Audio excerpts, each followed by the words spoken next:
Very good morning to students. कल हमने आपको पॉलिटी का मॉड्यूल स्टार्ट कराया था और उसमें मैंने आपको इंडियन कॉन्स्टिट्यूशन का जो बैकग्राउंड है वो स्टार्ट करवाया था। तो सबसे पहले कितने बच्चों ने उसको अच्छे से रिवाइज़ किया है तो मुझे आज पता चल जाएगा वैसे तो, बट देखिए इसमें मेरा कोई वो नहीं है कि आपको रिवीजन नहीं किया तो मैं आपको डांटूंगा। देखिए रिवीजन करना वो आपका काम है और उसमें बेनिफिट भी आपको ही होगा, मुझे कोई बेनिफिट नहीं मिलेगा। देखिए मुझे जो बेनिफिट मिलना है वो तो मुझे मिलेगा और मिलता भी रहेगा, लेकिन रिवीजन करना मेरे लिए भी इंपॉर्टेंट है और आपके लिए भी इंपॉर्टेंट है। ठीक है, ये नहीं एक जो टीचर होता है वो रिवीजन नहीं करता। टीचर आपको लेक्चर जब करवाते हैं ना उससे पहले पता है आपको कितनी मेहनत लगती है एक लेक्चर को करवाने में।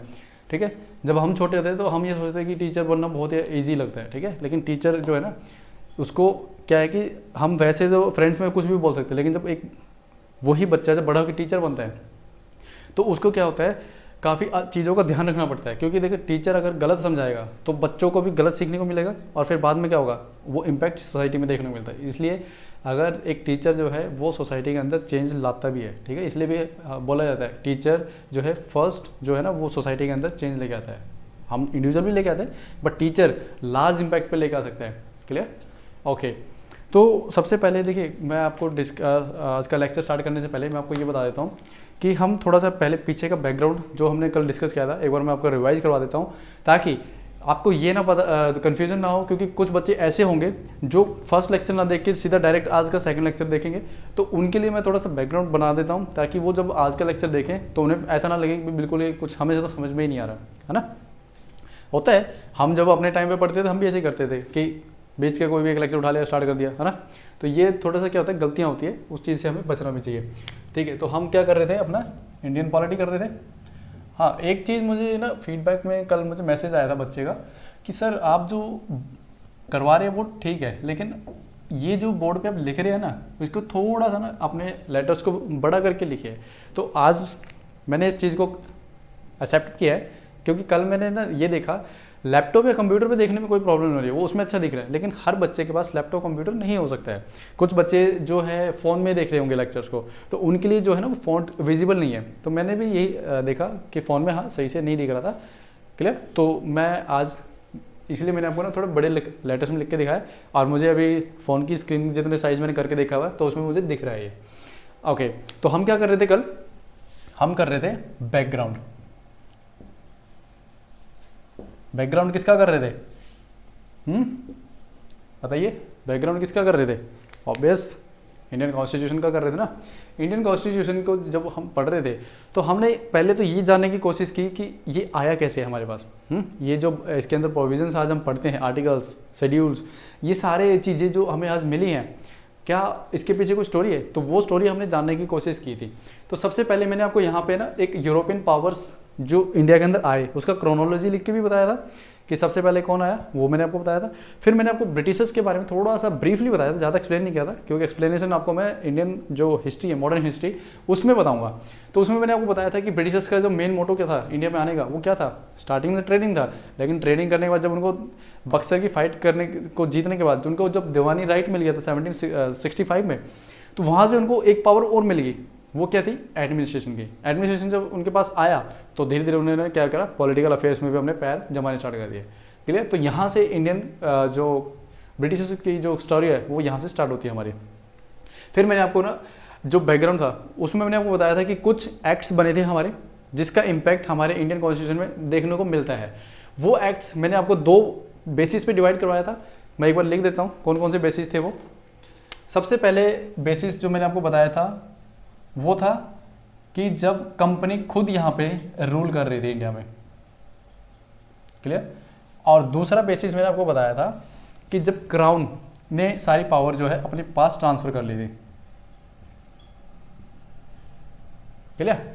अब यहाँ पे मैंने आपको लिस्ट बना के दी थी, इसके नीचे कुछ एक्ट्स आए थे और इसके नीचे भी कुछ एक्ट्स आए थे, ताकि जब आप रिवाइज करें आपको ना एक बार अगर ये पता चल जाए ना कि हाँ ये एक्ट जो है कंपनी के नीचे आए, ठीक है, तो आपको पता रहेगा थोड़ा सा ना डिफ्रेंशिएट। जब क्या होता है एग्जाम का जो प्रेशर होता है ना उसमें है ना सारा खिचड़ी हो जाती है, कंपनी क्राउन सब मिक्स हो जाता है वहाँ पे उस टाइम। तो वहाँ पे अभी मैंने इसलिए थोड़ा सा ना आपको सेपरेट किया, यहाँ पे कंपनी के अंदर जो है वो अलग, क्राउन के नीचे जो आए वो अलग। तो कंपनी के नीचे भी मैंने आपको एक लिस्ट दी थी। लिस्ट कौन सी थी, मैं एक बार मार्कर चेंज कर लेता हूँ। लिस्ट में सबसे पहले आपको एक मैंने बताया था रेगुलेटिंग एक्ट, याद आ रहा है? क्लियर? अगर जिन भी बच्चों को अभी भी डाउट है, क्लियर, तो वो आप पहले फर्स्ट लेक्चर देख लेना, तभी आपको आज का लेक्चर समझ में आएगा, क्योंकि कनेक्टेड है दोनों लेक्चर। रेगुलेटिंग एक्ट आया था, कब आया था ये? 1773 में। फिर उसके बाद मैंने आपको बताया था Pitt's India act, Pitt's India act, ये कब आया था? 1784 में। फिर मैंने आपको बताया था चार्टर एक्ट की सीरीज स्टार्ट हुई थी, उसमें से 2 चार्टर एक्ट हमने पढ़े भी थे। चार्टर एक्ट 1833, दूसरा था वो भी चार्टर एक्ट ही था, लेकिन ये कब आया था? 1853 में। अब देखिए इसके अंदर मैंने आपको ये सारे एक एक करके एक्सप्लेन किए थे, इनके जो इंपॉर्टेंट प्रोविजंस थे वो मैंने आपको डिस्कस किया था फर्स्ट लेक्चर में। अब देखते हैं, मैं एक बार आपको रिवीजन करने के थोड़ा सा एक बार ब्रीफली बता देता हूँ मैंने आपको क्या बताया था कल। देखिए जो रेगुलेटिंग एक्ट 1773 था, इसके पीछे मैंने आपको एक स्टोरी सुनाई थी कि ये आया कैसे। हुआ क्या था कि जो कंपनी थी उसके जो एम्प्लॉयज़ थे वो प्राइवेटेड करने लग गए थे, क्योंकि देखिए कंट्रोल था नहीं किसी का इनके ऊपर, प्राइवेटेड करने लगी तो कंपनी को हो रहा था लॉस होने लगा, तो इनके ऊपर होने लगा क्या? कर्जा ज़्यादा। अब जब आपको भी पता है जब कर्जा ज़्यादा हो जाता है तो क्या होता है, आपको अपना वो बिजनेस बंद करना पड़ जाता है। तो ये गए कहाँ पे? ब्रिटेन गवर्नमेंट के पास कि हमें आप ना प्लीज़ हेल्प कीजिए, नहीं तो हमारे जो फैक्ट्रियाँ सारी बंद हो जाएंगी और हमें वापस आना पड़ेगा। तो यही जो कहते हैं ना एक अपॉर्चुनिटीज जो गवर्नमेंट थी वो यही देख रही थी कि कभी हमें कोई मौका मिले, कैसे ना कैसे हम इस कंपनी को अपने कंट्रोल में लेके आए। वो मौका इन्हें मिला यहाँ पे, जब ये वो वहाँ पे लोन के लिए गए, पैसे मांगने लगे, तब इन्होंने गवर्नमेंट ने बोला कि कुछ टर्म्स एंड कंडीशन आपको फॉलो करनी पड़ेंगी, तब हम आपको पैसा देंगे। तो बोला कि ठीक है, वी एक्सेप्टेड। तो जब इन्होंने सारी कंडीशंस को माना तो ये रेगुलेटिंग एक्ट आया 1773 में ब्रिटेन की पार्लियामेंट में।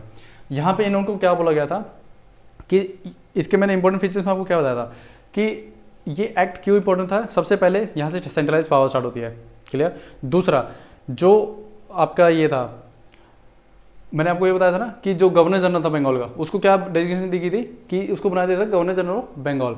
और जो गवर्नर जनरल बंगाल था उसमें ये बोला गया था कि जो 2 प्रोविंसेस हमारी मद्रास एंड बॉम्बे, उसका जो एडमिनिस्ट्रेशन का काम है, ठीक है, वो भी कौन देखेगा? अब बंगाल के जो गवर्नर जनरल थे वो। और मैंने आपको एक फैक्चुअल नॉलेज इसमें बताई थी, जो गवर्नर जनरल बंगाल है वो कौन थे पहले बताइए?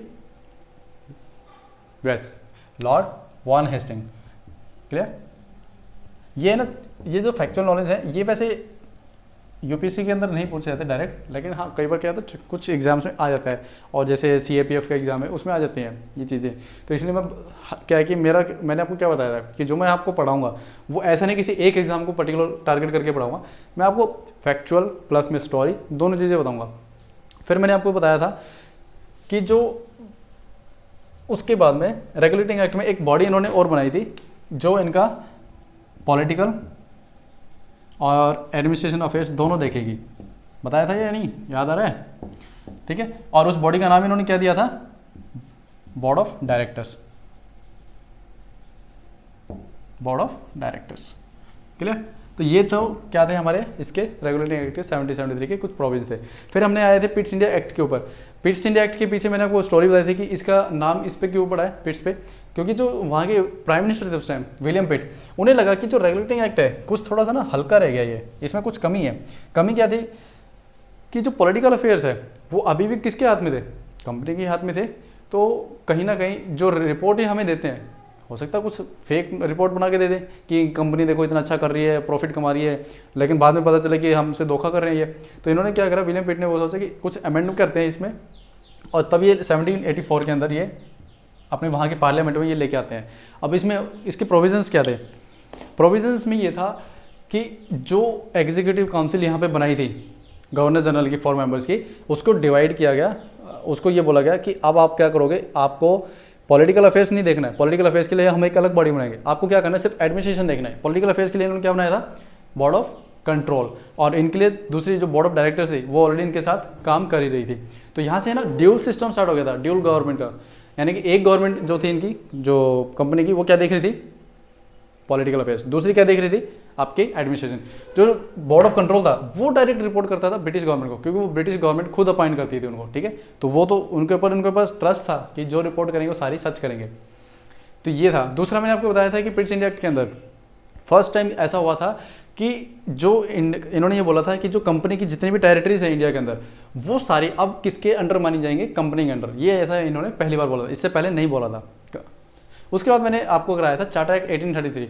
चार्टर एक्ट 1833 के अंदर मैंने आपको क्या बताया था कि जो ये एक तो ये सबसे इंपॉर्टेंट चार्टर एक्ट क्यों था, क्योंकि यहाँ पे ना आपका ट्रेडिंग जो था सेंट्रल टेंडेंसी वो एकदम पीक पे जा चुकी थी, यानी कि जो बॉम्बे एंड मद्रास प्रोविंसेस थे उनको बोला कि भाई अब से है ना आपको कानून बनाने का भी अधिकार नहीं है। वो भी किसको दे दिया था, गवर्नर जनरल ऑफ इंडिया को। अब देखिए यहाँ पे मैंने आपको क्या बताया था, गवर्नर ऑफ बंगाल को क्या बना दिया गया था, गवर्नर जनरल ऑफ बंगाल, ठीक है। और ये मैंने आपको बता दिया था ना कौन थे पहले, वेरी गुड। फिर मैंने आपको यहाँ पे ये बताया था कि जो गवर्नर जनरल ऑफ बंगाल थे इसकी डेजिग्नेशन चेंज करके क्या बना दी थी, वो की थी गवर्नर जनरल ऑफ इंडिया। अब ये इंडिया के हैं, नॉट ओनली बंगाल, पूरी इंडिया के। तो यहाँ से देख रहे हैं आप कैसे इन्होंने एक ही इंसान को सारी पावर दे दी, सेंट्रलाइज्ड। और फिर मैंने आपको कल एक सेंट्रलाइज डिसेंट्रलाइज क्या होता है ये भी बताया था। अब ये जो गवर्नर जनरल ऑफ इंडिया, इसको ये बोला गया कि जो कानून बनाने की ताकत है, जो यहाँ पे प्रोविंसेस हैं बॉम्बे और मद्रास, इनकी जो कानून बनाने की वो पावर है वो भी किसको दे दी, गवर्नर जनरल ऑफ इंडिया को, ठीक है। तो यहाँ से हमें क्या पता चला, सेंट्रल टेंडेंसी स्टार्ट हुई थी। दूसरा मैंने बताया था कि जो ये कंपनी थी ईस्ट इंडिया कंपनी, ये क्या थी, प्योरली ट्रेडिंग बॉडी थी स्टार्टिंग में। बाद में इन्होंने क्या करा, एडमिनिस्ट्रेशन भी स्टार्ट कर दिया था। तो ये इस एक्ट में ये बोला कि आपको ट्रेड नहीं करना है, आप सिर्फ और सिर्फ प्योरली एक एडमिनिस्ट्रेशन बॉडी का काम करेंगे, ठीक है। तो ये इस एक्ट में मैंने आपको बताया था। उसके बाद चार्टर एक्ट 1853, इसमें मैंने आपको क्या बताया था कि इस एक्ट के अंदर जो क्राउन था उसको थोड़ा सा एहसास होने लग गया था कि हमने जो ये इंडियंस है थोड़े से ना फेडअप हो गए, हमसे बोर होने लग गए हैं हमारी पॉलिसीज से। लेकिन इन्होंने सोचा कि चलो देखते हैं, एक बार ये एक्ट पास कर लेते हैं, कुछ रिस्पॉन्स आएगा तो ठीक है, नहीं तो चलने तो जैसा चल रहा है। तो 1853 के अंदर इन्होंने क्या करा, जो काउंसिल थी यहाँ पे गवर्नर जनरल ऑफ इंडिया की 4 मेंबर की, वहाँ पे इन्होंने क्या बोला कि अब से जो काउंसिल है उसको हम 2 पार्ट में डिवाइड करते हैं। एक काम करेगी कानून बनाने का, क्लियर। अब तक तो क्या कर रही थी, जो एग्जीक्यूटिव काउंसिल थी वही कानून बना रही थी, ठीक है। तो होता क्या था, वो मनमाना कुछ भी कर लेते थे। एक्ट तो ये बनाते थे पार्लियामेंट में, गवर्नमेंट जो ब्रिटिश गवर्नमेंट है, लेकिन यहाँ पे जो कानून लोकल कानून बनाते थे वो कौन बनाता था, कंपनी के वो एग्जीक्यूटिव काउंसिल। तो यहाँ पे बोला कि एडमिनिस्ट्रेशन जो है वो एग्जीक्यूटिव काउंसिल जैसे चला रही थी चलाती रहेगी, लेकिन लेजिस्लेटिव अब से अलग बॉडी देखेगी, ठीक है। और इस काउंसिल के अंदर जो लेजिस्लेटिव काउंसिल है उसके अंदर इन्होंने दिए कितने मेंबर, 6 मेंबर्स। अब 1833 के अंदर मैंने आपको एक चीज़ और बताई थी कि पहली बार एक ये बोला गया था कि हम इंडियंस को ना मौका देना चाहिए, पार्टिसिपेशन करवाना चाहिए इंडियन सिविल सर्विसेज के अंदर। लेकिन यहाँ पे सिर्फ बात हुई थी, इम्प्लीमेंट नहीं हुआ था। मैंने आपको बताया था कि यहाँ पे इम्प्लीमेंट हुआ था, क्लियर। तो यहाँ पे जो इम्प्लीमेंट हुआ था इंडियंस का पार्टिसिपेशन सिविल सर्विसेज के अंदर, वो किस कमेटी की रिकमेंडेशन पे हुआ था, ठीक है। ये आई थिंक मैंने कल वाले लेक्चर में आपको बताना भूल गया था, वो थी committee on Indian civil services, committee on Indian civil services. और इसके जो चेयरमैन थे वो कौन थे, मैकुले, क्लियर। ये वही मैकुले है जिन्होंने इंडिया के अंदर इंग्लिश लैंग्वेज जो है उसको लेके आए थे ये।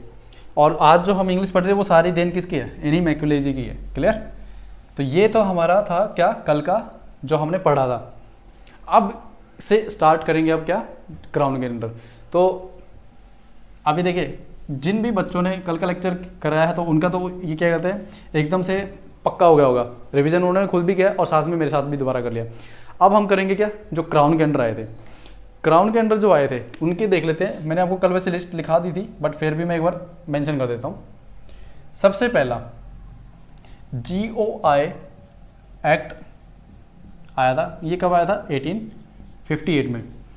उसके बाद मैंने आपको बताया था 3 काउंसिल एक्ट आए थे, इंडियन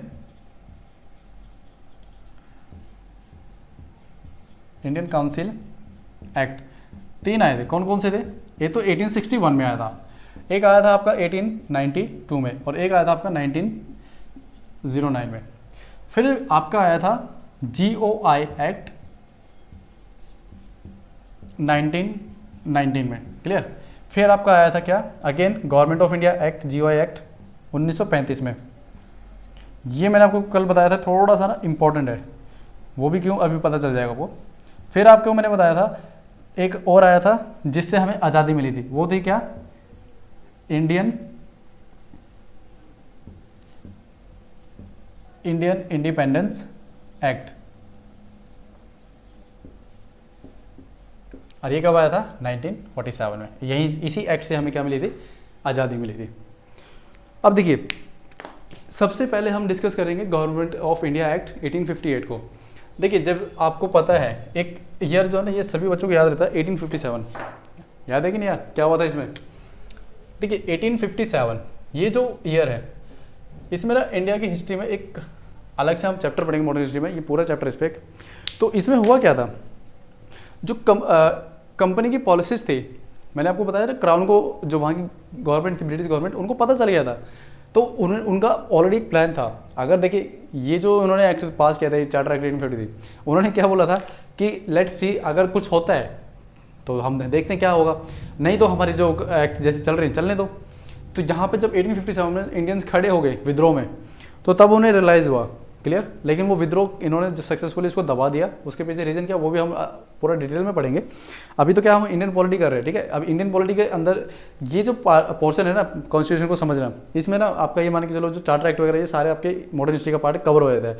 अब क्या है कि आप कभी भी देख लेना इसको, क्या है कि सभी यही बोल देंगे कि ये ना आप जब मॉडर्न हिस्ट्री पढ़ेंगे उसमें करवाएंगे सारा, लेकिन होता क्या है बच्चा है ना जब पढ़ने लगता है तो उसको ये नहीं समझ में आता हमारा कॉन्स्टिट्यूशन ये क्या आसमान से टपक के आ गया अपने आप, भाई बना कैसे, ये बैकग्राउंड समझ में आएगा तभी आपको समझ में आता है। 1857 में जब विद्रोह हुआ तो उन्होंने ये बोला कि देखिए विद्रोह तो हो गया है, लेकिन अब हम आगे ऐसा ना हो ये सुनिश्चित करने के लिए हमें क्या करना चाहिए। तो उन्होंने बोला कि इंडियंस को, जो उस टाइम लोकल रूलर्स थे, प्रिंसेस थे, उनको ये बोला देखिए हम मानते हैं हमसे पीछे जो हमारी पॉलिसी थी वो गलत थी, लेकिन अब से जो हम पॉलिसीज़ बनाएंगे वो आपके भले के लिए बनाएंगे, ठीक है। अब हम क्या करेंगे, हम चाहते हैं कि अब आपकी भी उसमें भागीदारी हो। अब देखिए ऐसा नहीं है कि जो हमारे उस टाइम फोर फादर्स थे वो बेवकूफ़ थे, देखिए वो आज जो ह्यूमन बीइंग इंडिया में आज जो हम लोग हैं ना, वो हमसे काफ़ी समझदार थे। लेकिन प्रॉब्लम क्या आ रही थी, अगर हम होते ना हमें भी यही प्रॉब्लम आती उस टाइम। प्रॉब्लम ये थी उस टाइम ना, ये जितना भी लॉ पास करते थे ये सारे किस लैंग्वेज में होते थे, इंग्लिश में। अब इंग्लिश लैंग्वेज उस टाइम इंडिया में जस्ट स्टार्ट ही हुई थी एजुकेशन सिस्टम में। उस टाइम एजुकेशन सिस्टम हमारा कैसा था, सारा रीजनल था, मराठी लैंग्वेज में था, ठीक है, उसके बाद गुजराती लैंग्वेज में था, हिंदी में था, कहीं पे आपका उर्दू में था। तो ये जो था ना रीजनल लैंग्वेज में से था हमारा, कोई यूनिफॉर्म नहीं थी लैंग्वेज वहाँ पे। अब ये क्या करते थे, पैन लेवल इंडिया पे इन्होंने इंग्लिश स्टार्ट कर दी थी। आज देखते हैं ना हम ऑल ओवर इंडिया में जितने भी स्कूल हैं मोस्टली क्या है इंग्लिश मीडियम है। तो अब क्या है वो पैन इंडिया लेवल पे है, अब कोई प्रॉब्लम नहीं आती हमें लैंग्वेज में। लेकिन उस टाइम प्रॉब्लम क्या आती थी, वो समझ नहीं पाते थे, क्लियर। तो वो जो बोलते थे हम विश्वास कर लेते थे। तो आज अगर हमारी सोसाइटी में से जो कहते हैं ना ट्रस्ट का कम होना एक दूसरे पे, वो यहीं से आता है अंग्रेज़ों की वजह से, क्लियर। क्योंकि हमने इनके ऊपर ट्रस्ट किया और वो हर बार हमारे ट्रस्ट को देखो कितनी बार तोड़ते गए। वो जब कंपनी के एम्प्लॉयज़ आए उन्होंने तोड़ा, क्राउन का जो रूल आया उन्होंने भी हमारे जितने भी बार हमने ट्रस्ट किया उसको तोड़ा, है ना। ये जब मॉडर्न हिस्ट्री पढ़ेंगे ना उसके पीछे सारी स्टोरी मैं आपको सारी एक्सप्लेन करूँगा। अब हुआ क्या, इन्होंने बोला कि हम ना एक एक्ट लेके आएंगे और उसका नाम क्या होगा, एक्ट ऑफ गुड गवर्नमेंट। या इस एक्ट का नाम ना कई बार इसमें सिविल सर्विसेज के अंदर आ चुका है, एक्ट ऑफ गुड गवर्नमेंट। हम ना इस नाम से एक एक्ट लेके आएंगे, एक्ट ऑफ गुड गवर्नमेंट, जिसमें क्या होगा कि आज से ना प्रशासन जो चला रहा है, अब तक तो क्या था कि हम दमन वाली नीति बना रहे थे कि आपको दबाते थे। अब हम क्या करेंगे, आप लोगों को साथ लेंगे और आपको बोलेंगे कि भी आप भी हमारा साथ दिए, ठीक है, शासन चलाने में। तो उन्होंने सोचा कि चलो अच्छी बात है, अब भाई अंग्रेज सुधर गए होंगे, लेकिन थे नहीं भाई, चाहे क्राउन हो या कंपनी हो, है तो दोनों की एक ही चमड़ी ना गोरी। और पर जितने गोरे बाहर से दिखने में थे अंदर से उतने ही काले थे। और ऐसा नहीं कि ये आज वाली जनरेशन सुधर गई, आज भी वैसे ही है ये 70%, सभी तो नहीं है बट 70% आज भी वैसे ही है ये। अब इसकी बात करते हैं हम इंपॉर्टेंट फीचर्स की, कि इसमें इंपॉर्टेंट फीचर्स क्या आते हैं। देखिए इंपॉर्टेंट फीचर्स में ये आता है कि मैंने जैसे आपको बताया कि यहाँ पे है ना एक नया ऑफिस बनाया था इन्होंने भाई दिखाने के लिए। हाँ एक चीज़ बता देता हूँ, इन्होंने पता क्या बोला कि अपने आप को ही वहाँ पे ब्रिटेन की गवर्नमेंट ने क्या सोचा कि चलो ठीक है ये मान तो रहे हैं, लेकिन हम एक पॉलिसीज अपनी खुद की बनाते हैं कि हम ना carat and stick policy follow करेंगे। कैरेट एंड स्टिक पॉलिसी क्या होती है, देखिए कैरेट एंड स्टिक पॉलिसी, ये पॉलिसी बेसिकली होती क्या है, देखिए सिंपल लैंग्वेज में बता देता हूँ। जैसे मैं आपको बोलूँगा कि देखो मैं आपको ना ये दे रहा हूँ, लेकिन इसके बदले आपको मेरे को ये 2 चीज़ें देनी पड़ेंगी। ये होती है कैरेक्टरिस्टिक पॉलिसी। अब ये इन्होंने कैसे कैसे फॉलो की, एक एक एक्ट पे मैं बताता चलूँगा आपको, ठीक है। ओके, तो अब देखिए इस एक्ट में इन्होंने क्या बोला कि देखिए अब तक तो क्या था, यहाँ पे वॉइसरॉय था आपका, sorry governor general of India था। अब हम ना वॉइसरॉय बनाते हैं एक ऑफिस, और ये वॉइसरॉय है ना आपका काफ़ी अच्छे से ध्यान रखेगा, क्लियर। और ये डायरेक्ट जो है क्राउन को रिपोर्ट करेगा, कोई भी प्रॉब्लम आएगी और आप लोगों को साथ लेके आपसे पूछेगा, और ठीक है। और जो पहले वॉइसरॉय थे इंडिया में, ये एक फैक्चुअल नॉलेज है आपके लिए, वो थे हमारे कौन,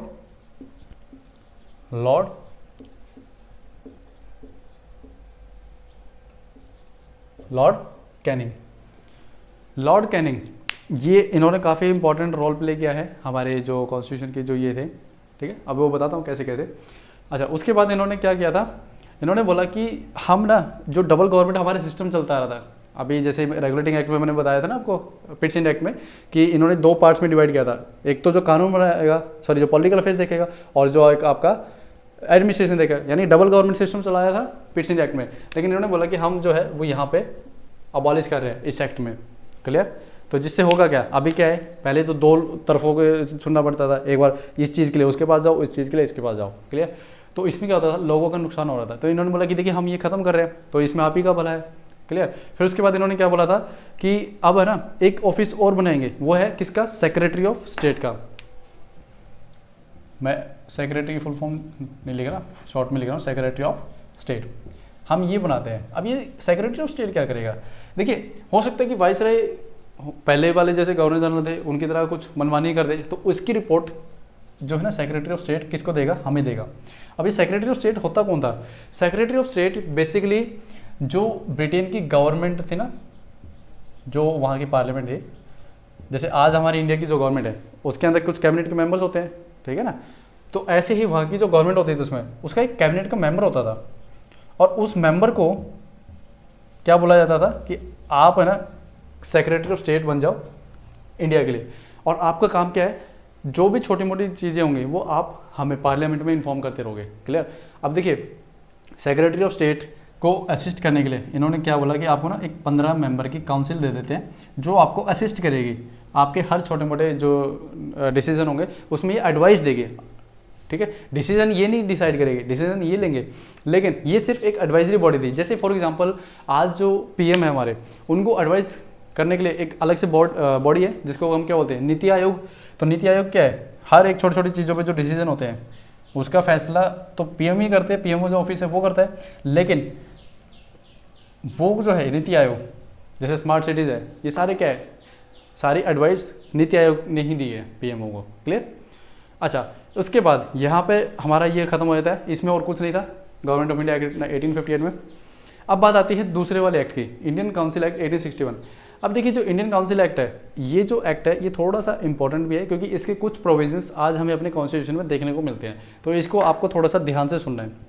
देखिए इस काउंसिल एक्ट में 1861 में, यहाँ पे मैं लिख देता हूँ 1861, ये इंपॉर्टेंट क्यों है। सबसे पहले देखिए इसमें क्या बोला गया था कि हम ना आपको, अगर हमें आपका कोऑपरेशन चाहिए तो भैया आपको पार्टिसिपेशन भी करवाना होगा हमें, तो हम क्या करते हैं, आपको ना जो हमारे इंस्टीट्यूशंस हैं उसमें रिप्रेजेंटेशन देते हैं, क्लियर। जो जैसे फॉर एग्जांपल आज हमारा सुप्रीम कोर्ट है, इलेक्शन कमीशन है, फाइनेंस कमीशन है, ये क्या है, इंस्टीट्यूशन बोलते हैं इनको। तो जो उस टाइम इनके ब्रिटिशर्स के इंस्टीट्यूशन थे, कह रहे कि हम ना आपको क्या देते हैं, पार्टिसिपेशन करने के लिए बोलते हैं, लॉ बनाने के लिए, लॉ मेकिंग जो प्रोसेस है उसमें हम देते हैं। तो जो वॉइसरॉय थे, वॉइसरॉय कौन थे उस टाइम 1861, अभी हमने पढ़ा था, पहले कौन थे, कैनिंग, लॉर्ड कैनिंग, क्लियर। तो लॉर्ड कैनिंग ने 1862 में, क्लियर, 3 मेंबर को नॉमिनेट किया लॉ मेकिंग प्रोसेस के लिए। कौन कौन थे, एक तो पटियाला के महाराजा थे, क्लियर, दूसरा बनारस के राजा थे, और तीसरे थे सर दिनकर राव, क्लियर। ये 3 मेंबर को इन्होंने अपॉइंट किया कि आप ना हमारे को हेल्प करेंगे लॉ बनाने में। अब देखिए ये क्या होगी इनकी कैरेट, यानी कि जो मैंने बोला ना कैरेट एंड स्टिक पॉलिसी, ये तो इनकी क्या होगी कैरेट। अब इनकी स्टिक क्या होगी वो भी बताता हूँ। अब इन्होंने क्या करा, जितने बार भी इन्होंने इंडियंस को बोला कि आप पार्टिसिपेशन करें, तो उसमें क्या होता था, मेजॉरिटी किसकी रखते थे हमेशा, ब्रिटिशर्स की। जो भी ये मान लो जैसे, और अभी मैं बताऊंगा आपको आगे, तो क्या करते थे, मान लो जैसे 10 मेंबर की एक बॉडी है, तो उसके अंदर मान लो ऑफिशियल जो मेजोरिटी होती थी वो हमेशा ब्रिटिश की रखते थे और कम हमेशा रखते थे इंडियंस को, तो ताकि जब डिसीजन हो तो मेजोरिटी किसकी है, ब्रिटिशर्स की, और उन्हीं की मानी जाएगी। तो अब होता क्या था, कैरेट एंड स्टिक पॉलिसी समझ में आई आपको। कैरेट क्या थी कि आपको हम बोलते हैं पार्टिसिपेट करो, स्टिक क्या थी, डिसीजन हमारा ही रहेगा फिर भी। क्लियर। तो आपको मैंने समझाया था ना कि मैं आपको एक चीज़ तो दे रहा हूँ, आपको पार्टिसिपेशन दे रहा हूँ, दूसरे हाथ से मैं आपसे डिसीजन मेकिंग पावर भी छीन रहा हूँ। तो ये थी इनकी कैरेट एंड स्टिक पॉलिसी, और यही इन्होंने जो लास्ट जो हमारा एक्ट है वहाँ तक इन्होंने कंटिन्यू रखा था। क्लियर। तो अब उसके बाद हम थे इंडियन काउंसिल एक्ट 1861 में। अब इसमें ना वॉइसरॉय को एक पावर और दी गई थी इसमें, उसको ये बोला गया था कि जो आप है ना अपने अकॉर्डिंग इंडिया के अंदर रूल बना सकते हैं। अगर आपको बिजनेस में अगर लगता है कि जैसे मुझे इसकी ट्रांजेक्शन करने में थोड़ी सी प्रॉब्लम आ रही है, ट्रांजेक्शन ऐसा नहीं कि जो कैश की करते हैं, जैसे मान लो कोई काम करने में मुझे दिक्कत आ रही है, फॉर एग्जांपल जैसे मुझे आपको पढ़ाने में दिक्कत आ रही है, तो क्या मैं क्या करूँ, मैं हो सकता है कि कोई कैमरे की सेटिंग में मुझे कोई दिक्कत हो रही है या कोई लाइट की प्रॉब्लम आ रही है, तो मुझे एम्पावर किया गया है कि आप इसको अपने अकॉर्डिंग सेट कर सकते हैं। तो सिमिलरली वॉइसरॉय को ना ये अथॉरिटी दी गई थी, जब भी आपको ऐसा लगे कि अगर आपको कोई काम करने में दिक्कत आ रही है, आप अपने अकॉर्डिंग रूल बना के चेंज कर सकते हो। तो इन्होंने क्या करा, पोर्टफोलियो सिस्टम स्टार्ट किया था, पोर्टफोलियो सिस्टम 1859 में। देखिए ये तो जो इन्फॉर्मेशन है कई एग्जाम्स में ना जाने कितनी बार पूछा कि पोर्टफोलियो सिस्टम इंडिया में कौन से एक्ट के तहत आया, इंडियन काउंसिल एक्ट 1861। दूसरा, कौन उस टाइम वॉइस रहता और कब आया, ये ऐसे करके कई बार क्वेश्चन बन चुके हैं। सिविल सर्विसेज से लेकर के और ग्रुप क्लर्क लेवल तक के जो एग्जाम है उनमें ये क्वेश्चन तो कई बार आ चुका है। पोर्टफोलियो सिस्टम क्या होता है, देखिए पोर्टफोलियो सिस्टम क्या था, जैसे फॉर एग्जाम्पल मैं आज के एग्जाम्पल देकर बताता हूँ आपको। फॉर एग्जाम्पल जैसे फाइनेंस मिनिस्ट्री है। क्लियर। अब फाइनेंस मिनिस्ट्री के आज जो फाइनेंस मिनिस्टर हैं कौन है, वो निर्मला सीतारमण। क्या सारे डिसीजन फाइनेंस मिनिस्ट्री को बोले थे, नहीं। इनके अंदर क्या है, डिपार्टमेंट्स डिवाइड किए हुए 5 डिपार्टमेंट है हमारी फाइनेंस मिनिस्ट्री के नीचे। क्लियर। फॉर एग्जांपल मैं भी लिखूंगा नहीं यहाँ पे, आपको सिर्फ बोल के बता देता हूँ। जैसे department of economic affairs, department of revenue, department of expenditure, ऐसे करके 5 डिपार्टमेंट है इनके पास। तो अब ये जो डिपार्टमेंट है, ये इंचार्ज जो है, जैसे जो सेक्रेटरी होगा फाइनेंस मिनिस्ट्री के अंदर, वो एक एक सेक्रेटरी इनका इंचार्ज बना रखा है। तो सिमिलरली जो वॉइसरॉय की जो एग्जीक्यूटिव काउंसिल थी, क्लियर, उनके हर एक मेंबर को ये बोला गया कि भाई देखो वॉइसरॉय, मैं तो डिसीजन लूंगा ही लूंगा, लेकिन अब से क्या होगा, एग्रीकल्चर का डिपार्टमेंट तुम देखोगे, फाइनेंस का डिपार्टमेंट तुम देखोगे, रेवेन्यू का जो था। तो इस तरीके से जो पोर्टफोलियो सिस्टम, यानी कि एक तरीके से हम कह सकते हैं इन्होंने डिपार्टमेंट सिस्टम जो आज हमारे गवर्नेंस में देखने को मिलता है, वो भी इसी एक्ट से आया था। क्लियर। ओके। उसके बाद और इस एक्ट में क्या आया था, वॉइसरॉय को एक पावर और थी, वो ये थी कि वो ऑर्डिनेंस लेके आ सकते हैं इमरजेंसी सिचुएशन में। ठीक है। और वो ऑर्डिनेंस जो लेके आएंगे, ठीक है, अध्यादेश शायद हिंदी में बोलते हैं इसको, मुझे कंफर्म नहीं है, अध्यादेश ही बोलते हैं जहाँ तक ऑर्डिनेंस को मुझे पता है। तो ऑर्डिनेंस लेके आएंगे और उसकी लाइफ जो है वो कब तक रहेगी, वो रहेगी 6 मंथ्स तक। क्लियर। अब देखिए आज भी जब हम अपने कॉन्स्टिट्यूशन के अंदर देखते हैं, जो हमारे प्रेसिडेंट है ऑर्डिनेंस लेके आते हैं, कब लेके आते हैं, जब पार्लियामेंट सेशन में नहीं होती है। क्लियर। फॉर एग्जांपल जैसे बजट सेशन पास हुआ अभी मई में, अभी मान लो पार्लियामेंट सेशन में है, लेकिन गवर्नमेंट को कोई लॉ बनाना है, एकदम से इमरजेंसी सिचुएशन आ गया, प्रेसिडेंट के पास पावर दे रखी है कॉन्स्टिट्यूशन ने कि आप ऑर्डिनेंस के तहत लॉ लेके आ सकते हैं। ठीक है। और उसकी लाइफ कितनी है, जो यहाँ पे थी 6 मंथ्स। तो ये इंपॉर्टेंट फीचर है जो हमारे कॉन्स्टिट्यूशन में एज इट इज आया हुआ है। क्लियर। तो ये तो था हमारा 1861 का एक्ट, इसमें और कुछ नहीं है, यही इंपॉर्टेंट बातें थी। क्लियर। ओके। तो उसके बाद में हम बात करते हैं किसकी, 1892 वाले की। इंडियन काउंसिल एक्ट 1861 हमने अभी डिस्कस किया, अब हम डिस्कस करेंगे 1892 को। देखिए 1892 में क्या हुआ था, जो आपके मेंबर्स थे लेजिस्लेटिव काउंसिल में, उसको क्या करा इन्होंने, जो एडिशनल मेंबर थे वो बढ़ाए, इंक्रीज किए। जैसे प्रोविंसेस और सेंट्रल लेजिस्लेटिव काउंसिल थे, उनमें क्या किया इन्होंने, जो नॉन ऑफिशियल मेंबर थे उनकी स्ट्रेंथ बढ़ाई, लेकिन स्ट्रेंथ जो थी अभी भी किसकी ज़्यादा रखी गई, ऑफिशियल। ऑफिशियल मेंबर कौन होते थे, जो ब्रिटिशर्स खुद होते थे, उनके खुद के मेंबर्स होते थे। तो मैंने आपको क्या बताया था, कैरेट एंड स्टिक पॉलिसी इनकी यही थी। एक तरफ तो क्या करते थे, इंडियंस को बोलते थे आप आओ पार्टिसिपेशन करो, आपके देखो हमने मेंबर्स भी बढ़ा दिए, क्लियर। अब आप ये मत बोलो कि देखो हमारे मेंबर कम है, अब देखो हमने मेंबर भी बढ़ा दिया है, लेकिन दूसरी तरफ क्या रखते थे, मेजोरिटी हमेशा ऑफिशियल्स जो होते थे ना इनके मेंबर, उनके रखते थे। ऑफिशियल में क्या होते थे, जो ब्रिटेन से आते थे लोग, उनकी मेंबरशिप हमेशा ज़्यादा रहती थी। अब जब डिसीजन करने की बात आती थी, मान लो कोई लॉ बनाना है, उस पर कोई डिसीजन करना है, कोई रूल बनाना है, उस पर कोई डिसीजन करना है, तो इंडियंस की जो संख्या होती थी वो कम होती थी, ब्रिटिशर्स की ज़्यादा होती थी, तो बात किसकी मानी जाएगी, ऑब्वियस जिसके नंबर ज़्यादा हैं। तो यही इनकी कैरेटिस्टिक पॉलिसी थी, हर एक्ट में इनको यही देखने को आपको मिलेगा, ठीक है। उसके बाद दूसरा इन्होंने एक इंपॉर्टेंट फीचर इसमें ये दिया था कि अब तक लेजिस्लेटिव काउंसिल जो थी ना, वो सिर्फ कानून बना रही थी, लेकिन जो बजट है, आज आप देखते हैं बजट पे डिस्कशन होती है, राज्यसभा के अंदर भी होती है, लोकसभा में भी होती है, तो लेजिस्लेटिव जो काउंसिल थी उसके पास कोई पावर नहीं थी कि वो बजट पे कुछ बातचीत करे। लेकिन इस एक्ट में 18, ये मैं बात कर रहा हूँ 1892 वाले की, क्लियर। 1892 एक्ट में ये बोला गया जो लेजिस्लेटिव काउंसिल है वो भी बजट के ऊपर डिस्कशन कर सकती है। देखिए बजट पे सिर्फ ये बोला डिस्कशन कर सकती है, क्वेश्चन नहीं पूछेगी। तो ये क्वेश्चन भी आ चुका है कई बार कि बजट पे डिस्कशन करने की जो फर्स्ट पावर जो मिली थी लेजिस्लेटिव काउंसिल को, वो कब किस एक्ट के तहत मिली थी, दैट इज 1892, क्लियर। ये था। उसके बाद एक चीज़ और आई थी इसमें कि आज जैसे हम देखते हैं राज्यसभा पे प्रेसिडेंट कितने मेंबर्स को नॉमिनेट करता है, 12 मेंबर्स को, 12 सदस्यों को नॉमिनेट करते हैं ना।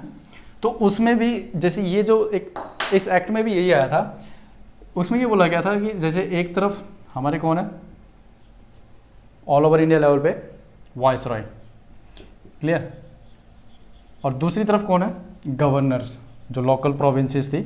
जब मैं प्रोविंसेस बोलता हूँ मॉडर्न हिस्ट्री के इंटरेस्ट में, पॉलिटिकल इंटरेस्ट में, तो प्रोविंसेस का मतलब आप ये समझ लीजिए जैसे आज हमारी जो स्टेट है ना वो, लेकिन उस टाइम थोड़े से चेंजेस क्या थे कि मान लीजिए फॉर एग्जांपल जैसे मैं भी बता देता हूँ कि ये पर्टिकुलर कोई पंजाब है, मतलब सिर्फ ऐसे बना रहा हूँ समझाने के लिए कि ये पंजाब है। अब पंजाब के अंदर यहाँ पे इतने एरिया में है ना, और यहाँ से ऐसे ऐसे मान लो यहाँ पे ब्रिटिशर्स का रूल है, यहाँ पे ब्रिटिशर्स का रूल है, यहाँ पे ब्रिटिशर्स का रूल है, लेकिन जो बीच में जो जहाँ मैंने टिक नहीं लगाया जैसे ये और ये, यहाँ पे किसका रूल है, मान लो वो लोकल कोई प्रिंस होगा उसका होगा, जैसे पटियाला के महाराजा था उनका रूल था, ऐसे ही राजस्थान में बीकानेर है, जोधपुर है, ऐसे अलग अलग प्रोविंसेस थे, मतलब वो प्रिंसली स्टेट थे। तो अभी जो स्टेट है वो तो यूनिफॉर्म है, यानी अगर एक गवर्नमेंट है तो पूरे पंजाब पे वही रूल कर रहे हैं, ऐसा नहीं कि बीच में कोई दूसरा छोटा सा प्रिंस निकल गया वो रूल कर रहे हैं। लेकिन उस टाइम पे ऐसा था कि अब जब अगर मैं बोलता हूँ प्रोविंसेस, गवर्नर जो थे प्रोविंसेस के वो ऐसे थे, यानी पर्टिकुलर इन पे गवर्नर थे, बीच में नहीं थे, ठीक है। वो तो ये समझाना जरूरी है कि बच्चों को थोड़ी ना अंडरस्टैंडिंग हो जाए। अब देखिए प्रोविंसेस के लेवल पे कौन थे, गवर्नर, क्लियर, और सेंटर के लेवल पे कौन थे, वाइसराय। यहाँ पे इन्होंने ना एक नॉमिनेशन का सिस्टम ये निकाला था कि हम कुछ मेंबर्स को नॉमिनेट करेंगे लेजिस्लेटिव काउंसिल के अंदर, वाइसराय तो करेगा, रिकमेंडेशन कौन देगा इसको, वाइसराय को, वो रिकमेंडेशन आएगी किससे, जो प्रोविंसेस की लेजिस्लेटिव काउंसिल है वो करेगी वाइसराय को कि आप ना इन मेंबर्स को नॉमिनेट करिए और लेजिस्लेटिव काउंसिल में लेके आइए। तो वो नॉमिनेशन कौन करती, जो प्रोविंसेस की लेजिस्लेटिव काउंसिल थी, क्लियर। लेकिन गवर्नर किसको नॉमिनेट करता था, किसकी रिकमेंडेशन भी करता था, वो करता था जो वहां की जैसे मान लो यूनिवर्सिटीज हैं, ठीक है, डिस्ट्रिक्ट बोर्ड है या म्यूनिसिपैलिटीज हैं, उनके जो मेंबर्स थे उनकी रिकमेंडेशन पे गवर्नर नॉमिनेट करता था, प्रोविंशियल लेजिस्लेटिव काउंसिल के अंदर कुछ मेंबर्स को नॉमिनेट करते थे। तो ये जो नॉमिनेशन है इसकी जो प्रथा स्टार्ट हुई है इंडिया के अंदर वो आई है इस एक्ट से, क्लियर। तो ये एक्ट इसलिए इंपॉर्टेंट था। तो ये हो गया हमारा 1892 का एक्ट, क्लियर। अब बात करते हैं हम कौन से 1909 की। ये एक्ट जो है ना काफ़ी मान के चलो खास है ये एक्ट। क्यों खास है वो भी मैं बता देता हूँ। देखिए आज हम जो अपनी सोसाइटी के अंदर देखते हैं, जो भी हम देखते हैं धर्म के नाम पे लड़ाइयाँ होती हैं, ठीक है, या धर्म के नाम पे कुछ भी चलता है, वो कहाँ से, उसका बीज कहाँ से निकला है, क्लियर। वो बीज बोया गया था इस एक्ट में, 1909 वाले एक्ट में। अब हुआ क्या, देखिए इस एक्ट का एक नाम है, जो 1909 वाला एक्ट है इसका एक नाम है। नाम क्या है, इसको बोला जाता है मोर्ले मिंटो रिफॉर्म या मोर्ले मिंटो एक्ट, कुछ भी बोल सकते हैं आप, रिफॉर्म भी बोलते हैं, एक्ट भी बोलते हैं, मोर्ले मिंटो एक्ट या रिफॉर्म।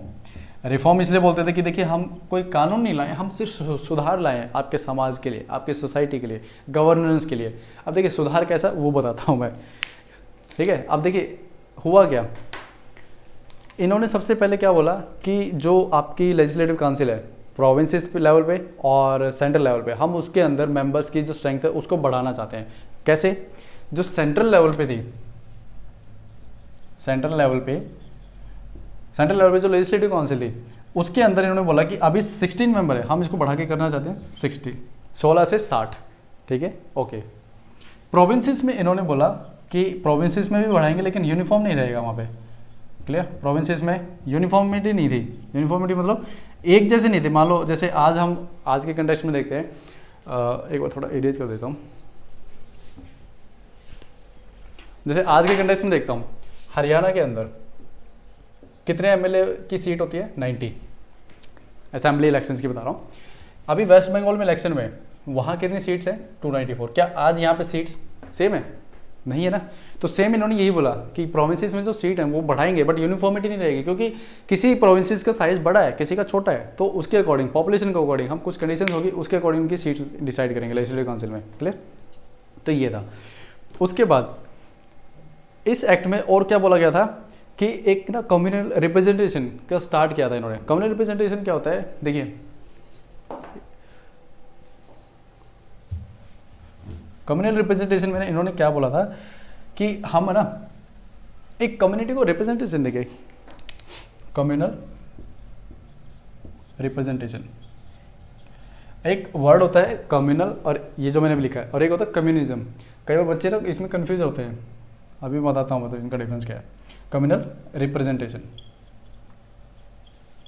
क्लियर।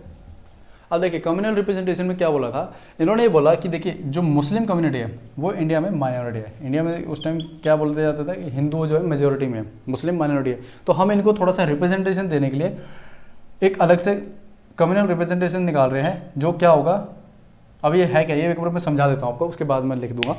देखिए इन्होंने ये बोला था कि मान लो जैसे मुस्लिम है, मान लो सपोज करो मैं मुस्लिम कम्युनिटी से बिलोंग करता हूँ और मैं कोई इलेक्शन फाइट करना चाहता हूँ, मतलब किसी सीट के लिए मैं इलेक्शन लड़ना चाहता हूँ, तो इन्होंने ये प्रोविज़न दिया था कि जो मुस्लिम है, मुस्लिम कैंडिडेट जो अगर खड़ा हो रहा है उसको मुस्लिम ही वोट करेंगे, किसी और जो कहते हैं ना धर्म के लोग वो वोट नहीं करेंगे।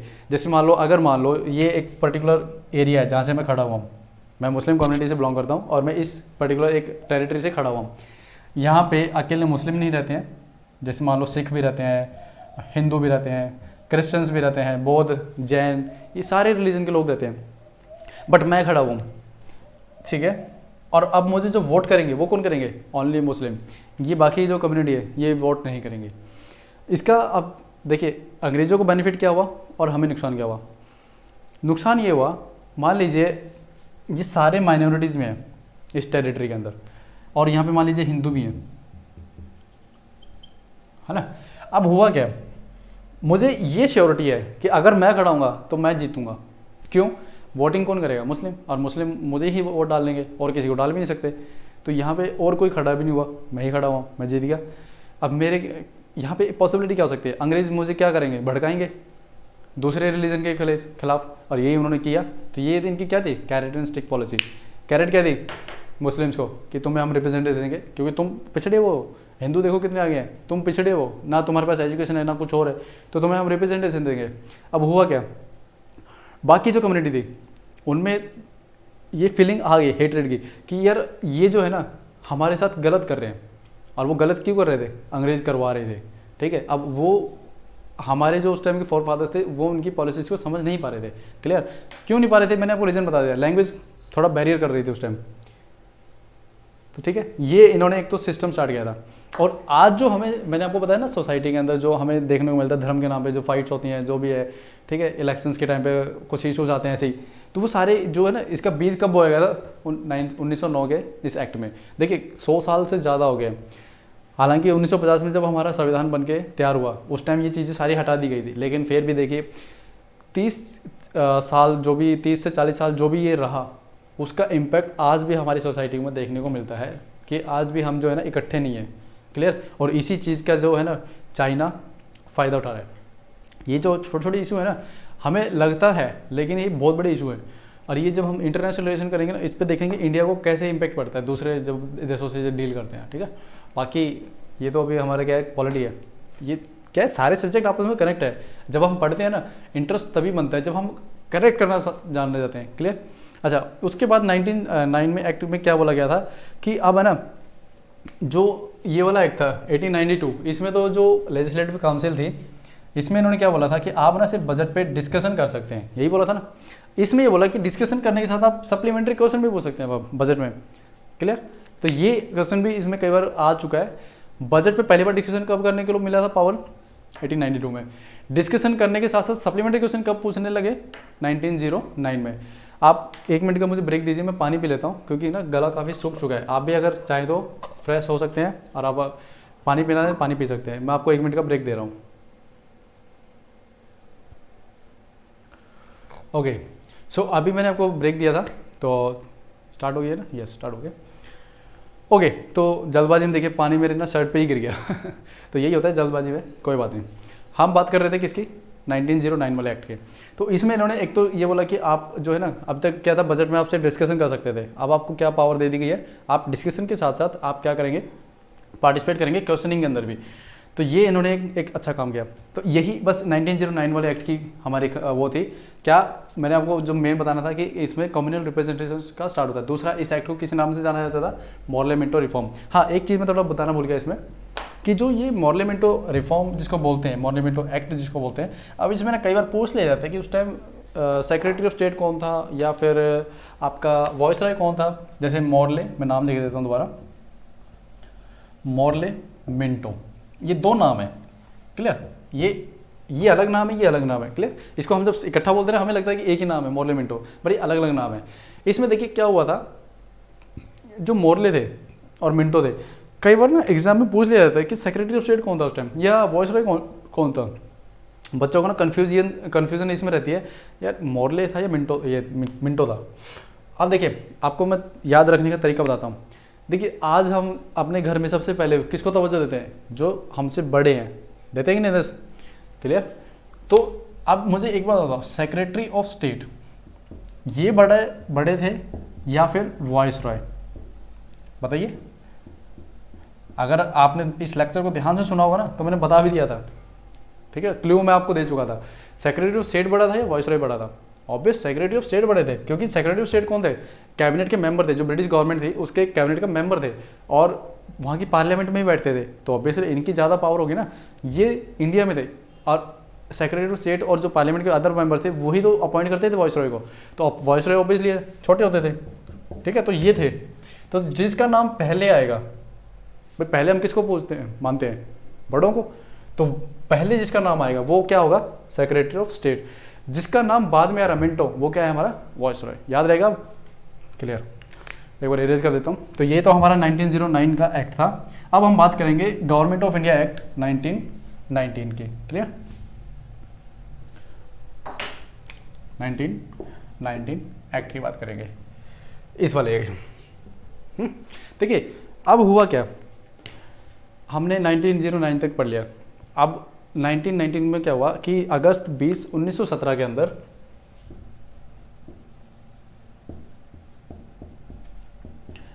जो वहाँ के ब्रिटिश गवर्नमेंट थे, उन्होंने क्या बोला कि हम ना ये चाहते हैं कि इंडिया के अंदर धीरे धीरे, ग्रेजुअल, एकदम धीरे धीरे रिस्पॉन्सिबल गवर्नमेंट को स्टैब्लिश करें। उसके लिए हमें क्या चाहिए, हम चाहते हैं कि इंडियंस है ना हमारा भी साथ दें, सपोर्ट करें। क्योंकि अब ये देखिए, ये जो टाइम पीरियड है, उस टाइम महात्मा गांधी इंडिया में आ चुके थे और उन्होंने कई अपने जो आंदोलन स्टार्ट कर दिए थे।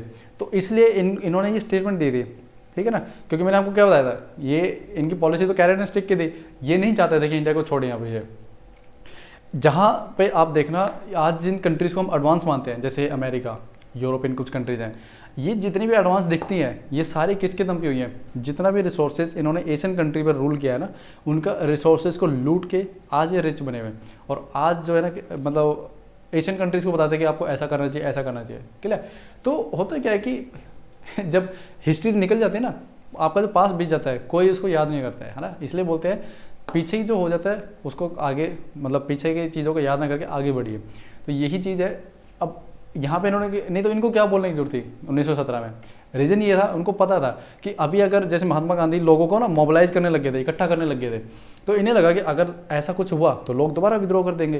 तो इन्होंने बोला कि देखिए हम चाहते हैं कि हम पावर अपने पास रखना ही नहीं चाहते, हम चाहते हैं कि रिस्पॉन्सिबल गवर्नमेंट आए, बट वो धीरे धीरे आए। क्लियर, हम चाहते हैं कि कुछ ऐसे लोगों के हाथ में पावर जाए जो जवाबदेही हो जिनकी कुछ, है ना। तो इसके लिए इन्होंने बोला कि हम ना एक एक्ट लेके आते हैं, जो GOI एक्ट है ना, ये लेके आए हैं, GOI एक्ट ऑफ 1919। अब देखिए ये एक्ट आया कब, 1919 में। इम्प्लीमेंट कब हुआ ये हुआ 1921 में। अब आपके माइंड में क्वेश्चन आ रहा होगा कि 1919 में बन गया, 21 में इम्प्लीमेंट हुआ, 2 साल क्या रहा, 2 साल क्यों नहीं इम्प्लीमेंट हुआ ये। देखिए आपको थोड़ा सा इसमें मैं लॉ के बता देता हूँ नॉलेज। क्या होता है कि जब हम कंट्री में, जैसे अभी रिसेंटली मैं करंट का एग्जाम्पल दे देता हूँ, चलो यहाँ लिख देता हूँ, विजिबल है। जैसे दिसंबर 2019 में हमारे जो संसद है उसके अंदर एक एक्ट पास हुआ था, क्लियर, जिसको बोलते हैं हम CAA, सिटीजनशिप अमेंडमेंट एक्ट। ये पास हुआ था, सबको पता है, करंट की मैं बता रहा हूँ। लेकिन अगर आप आज चेक करेंगे, ये आज तक इम्प्लीमेंट नहीं हुआ है। क्यों इम्प्लीमेंट नहीं हुआ है, रीजन विंग, देखिए, सॉरी एक बार कैप नीचे गिर गया पेन का। देखिए होता क्या है, कानून तो बनाना आसान है, आप बना दोगे, भाई क्या करना है, वोटिंग करनी है बस। लेकिन उस कानून के ऊपर रूल बनाना सबसे ज़रूरी है। आप कानून बना दिया, ठीक है, फॉर एग्जांपल जैसे मैं पार्लियामेंट के अंदर मैंने बोल दिया कि भाई आपसे ना लीकर बैन है, शराब बंदी है, ठीक है, बंद कर दिया। लेकिन मैंने रूल नहीं बनाए, सिर्फ अनाउंस कर दिया, लॉ बना दिया कि आज से शराब बंद है। अब होगा क्या, उसकी प्रॉब्लम क्या आएगी, मान लो मैं अपने घर के बाहर बैठ के शराब पी रहा हूँ, पुलिस आई मुझे उठा लेगी। लेकिन अब मैं जाऊँगा सुप्रीम कोर्ट, केस करूँगा गवर्नमेंट के ऊपर। मैं क्या कहूँगा, देखो आपने बस ये बोला कि शराब बंद है, लेकिन आपने ये तो नहीं बोला ना कहाँ बंद है। भाई मैं अपने घर के बाहर बैठ के पी रहा था, आपने ये तो नहीं बताया ना। अच्छा आपने मान लो चलो बोल दिया कि पब्लिक प्लेसेस में आपने बोल दिया कि बंद है। पब्लिक प्लेसेस आपने डिफाइन ही नहीं किया, कौन से पब्लिक प्लेस, भाई आप मेरे घर के बाहर जो गली है आप उसको पब्लिक प्लेस मानोगे। तो ये क्या है, ये छोटे छोटे ना लूप होल्स होते हैं हमारे लॉ के अंदर जी। मतलब किसी भी कंट्री का जो लॉ बनाते हैं ना, ये छोटी छोटी चीज़ों का ध्यान रखना पड़ता है। मान लो अगर मैं कह रहा हूँ शराबबंदी है, शराबबंदी की टाइमिंग बताओ, क्या पूरे दिन बंद रहेगी या कुछ लिमिटेड टाइम के लिए बंद है, ठीक है, मॉर्निंग में बैन है या पूरे मॉर्निंग से लेके नाइट तक बैन है, या फिर किसी कम्युनिटी के लिए बैन है, या सभी पूरे जितने भी सिटीजन है सबके लिए बैन है, और या फिर जो आप बता रहे हो इस एरिया में बंद है तो बाकी एरिया में क्या पी सकते हैं। तो ये सारी जो चीज़ें हैं ये रूल बनाने पड़ते हैं। वो रूल जब बनाते हैं तब ये एक्ट जो है इम्प्लीमेंट होता है। तो सिटीजनशिप अमेंडमेंट जो एक्ट है, ये एक्ट तो पास हो गया है, कानून बन चुका है, लेकिन अभी से इसके रूल नहीं बने हैं, और यही रीज़न ये पास नहीं हुआ। तो यही रीज़न यहाँ पे था, 1919 में एक्ट तो बन गया था लेकिन रूल्स बने नहीं थे, इसलिए ये लेट डिले हुआ था। क्लियर। देखिए अब ये समझाना क्यों ज़रूरी होता है कि आप है ना कई बार जब खुद से पढ़ने की कोशिश करते हैं तब आपके माइंड में आता है यार ये चीज़ सर ने नहीं बताई है ना, तो इसलिए मैं पहले ही क्लियर कर देता हूँ। ओके, अब देखिए उसके बाद में अब इस एक्ट में जो कम्युनल रिप्रेजेंटेशन जो यहाँ पे आया था 1909 में, यहाँ पे इन्होंने उसको ख़त्म करने के बजाय इन्होंने क्या करा, उसको और बढ़ा दिया। कैसे, देखिए इन्होंने बोला कि भाई देखो मुस्लिम्स को तो हमने दे ही रखा है, अब हम चाहते हैं कि ये चीज़ है ना औरों को भी मिले। किस किस को, इन्होंने किस किस को और दे दिया, सिखों को भी दे दिया, जो सिख थे हमारे सिख भाई बहन उनको और भी दे दिया। फिर इन्होंने बोला कि जो इंडियन क्रिश्चियंस हैं उनको भी देना चाहते हैं, ठीक है, उनको भी दे दिया। उसके बाद जो एंग्लो इंडियंस हैं हम उनको भी देना चाहते हैं, ठीक है भाई दे दो, कोई प्रॉब्लम नहीं है। फिर उन्होंने बोला कि जो यूरोपियंस इंडिया में रह रहे हैं हम उनको भी देना चाहते हैं। अब देखो कैरेट एंड स्टिक पॉलिसी देखिए इनकी, एक तरफ तो कह रहे हैं कि इंडियंस को कि आप पार्टिसिपेट करो, हमारा सपोर्ट करो, दूसरी तरफ स्टिक क्या है, ये इनकी पॉलिसी थी। अब देखो प्रॉब्लम क्या थी इसमें, मुस्लिम्स को इन्होंने पहले ही मतलब सोसाइटी से में वो करवा दिया, सिखों को भी बोला कि भाई आपसे जो सिख खड़ा होगा उसको वोटिंग सिख ही करेंगे। ऐसे इंडियन क्रिश्चियन अब इंडियन क्रिश्चियन में क्या होता था, इनको डर क्या था कि मान लो जैसे जो क्रिश्चियन यूरोपियंस इंडिया में रह रहे हैं, कल को ऐसा ना हो कि इन्हीं की सोसाइटी में जैसे मुगल आए थे, असिमिलेट हो गए थे, है ना, हमारे जैसे ही इस कल्चर में वो उन्होंने अपना कल्चर बना लिया था, तो कहीं ऐसा ना हो कि ये भी वैसे ही हो जाए। तो इन्होंने क्या करा कि इनको भी इंक्लूड कर लो, ताकि क्या होगा, क्रिश्चियन खड़ा होगा तो क्रिश्चियन ही उसको वोट करेंगे, यूरोपियंस कोई खड़ा होगा तो यूरोपियन ही उसको वोट करेंगे। ऐसे ही एंग्लो इंडियंस, ये एंगो लिख दिया मैंने, एंग्लो इंडियन है, ठीक है। अब यहाँ पे ना ये वर्ड आया एंग्लो इंडियन, ये थोड़ा मेरे को समझाना बनता है, क्योंकि ये होता क्या है कि ये जब मैं आपको सिटीजनशिप करवाऊंगा उसमें ये आएगा। तो अभी मैं बता देता हूँ कि वर्ड आया इसलिए कि एंग्लो इंडियन होता क्या है। अब देखिए, जो इन्होंने ये रिप्रेजेंटेशन अलग अलग कम्युनिटीज को भी दिया था, इसकी प्रॉब्लम क्या थी, प्रॉब्लम ये थी आपने सोसाइटी के लेवल पे सिटीजन्स को काफ़ी डिवाइड कर दिया था धर्म के नाम पे। जो आज मैंने आपको बताया था ना, बीज कहाँ पे डला था, 1909 में, 1919 यानी 10 साल बाद ये और बढ़ गया। क्लियर। तो सोसाइटी में देखिए होता है, अब मान लो पाकिस्तान के जो लोग हैं वो सोचते हैं कि भाई हम तो पाकिस्तान के हैं, इंडिया के, हम इंडिया की क्यों टेंशन लें। देखिए हैं तो सब सिटीजन, और ये क्या बोलते हैं ना कि हमारे शास्त्रों में बता रखा है कि जो पूरा जो सृष्टि है ये सारी आपस में कनेक्टेड है। मान लो आज आप पेड़ों को काटोगे तो पेड़ों को काटते हैं, होगा क्या, इम्पैक्ट हम पे भी आएगा। क्लियर। आज हम देखते हैं कि इंडस्ट्री के नाम पे हम पेड़ों को काटते जा रहे हैं। जब हम बचपन में छोटे थे तो कितनी हमें ग्रीनरी देखने को मिलती है, लेकिन आज कहाँ मिलती है, और इम्पैक्ट हम आज देख रहे हैं, पैंडेमिक फैला हुआ है। क्लियर है। तो जितना हम क्या कहते हैं कि किसी एक पर्टिकुलर चीज़ को नुकसान करते हैं तो दूसरी जगह उसका नुकसान मिलता है। तो हुआ क्या, यहाँ पे इन्होंने कम्युनल रिप्रेजेंटेशन स्टार्ट किया तो इनकी जो वहाँ पे भी इनको दिक्कतें आने लगी। ठीक है ना। आज आप देखते हैं ब्रेग्जिट जो इनका हुआ था ना 2016 में इन्होंने स्टार्ट किया था ब्रेग्जिट, 2016 में इन्होंने रेफरेंडम किया था। क्लियर। आज इनकी सोसाइटी पूरी ये भी खिंड-मिंड हो रखे हैं। कैसे, स्कॉटलैंड चाहता है कि हम अलग हो जाएं, आयरलैंड चाहता है हम अलग हो जाएं, उसके बाद वेल्स कह रहा है कि नहीं हमें उसके साथ रहना है, यूरोपियन यूनियन के साथ। तो ये जो है ऐसे बटे हुए हैं ये भी आज पूरे। तो देखो 100 साल पहले इन्होंने जो हमारे साथ किया, आज इनकी सोसाइटी वैसी हो रखी है। तो सारे क्या कहते हैं, कनेक्टेड है ये कहीं ना कहीं। देखो फीलिंग तो वहीं पे आएगी ना वो भी, क्योंकि आज इंग्लैंड के अंदर आपको ब्रिटिशर्स कम दिखेंगे, इंडियंस एशियंस ज़्यादा देखेंगे, जैसे बांग्लादेशी, पाकिस्तानी, इंडियंस, श्रीलंकन, ये दिखेंगे। तो फीलिंग तो गई है ना उनके साथ। तो ये भी हो गया इनका भी बट्टादार। अच्छा अभी ब्रेग्जिट हुआ कब, फाइनल देखिए जनवरी 2020, और यहाँ पे भी फाइनल नहीं हुआ है, दिसंबर 31 2020 के अंदर इनका फाइनल हुआ ट्रेड तक। यानी कि देखिए 4 साल लगा दिए इन्होंने सिर्फ एक ब्रेग्जिट करने में। अब ये देख लीजिए इन्होंने इंडिया के अंदर क्या किया होगा, इन्होंने इतने साल 250 साल जो रहे थे, है ना। तो हम बात कर रहे थे 1919 वाले एक्ट की। अब 1919 वाले एक्ट में हुआ क्या, इन्होंने ना एक तो ये बोला कि अब ना हम क्या करेंगे, आपका जो सेंट्रल लेवल पे जो लेजिस्लेटिव काउंसिल है इसकी पावर जो है ना थोड़ी सी कम करेंगे प्रोविंसेस के ऊपर। अभी तक तो क्या प्रोविंसेस पे हमने कंट्रोल कर रखा था, जो रूल्स बनते थे, यानी कि जो वीटो कर देते थे वाइसराय। अब हम क्या करेंगे, आपको इंडिपेंडेंट करते, अपनी कानून बनाओ। लेकिन अब कैसे करते थे ये, इन्होंने बोला कि हम ना लिस्ट बनाएंगे। लिस्ट कैसे, सॉरी एक मिनट दोबारा मैं पानी भी लेता हूँ, गला काफ़ी सूख चुका है।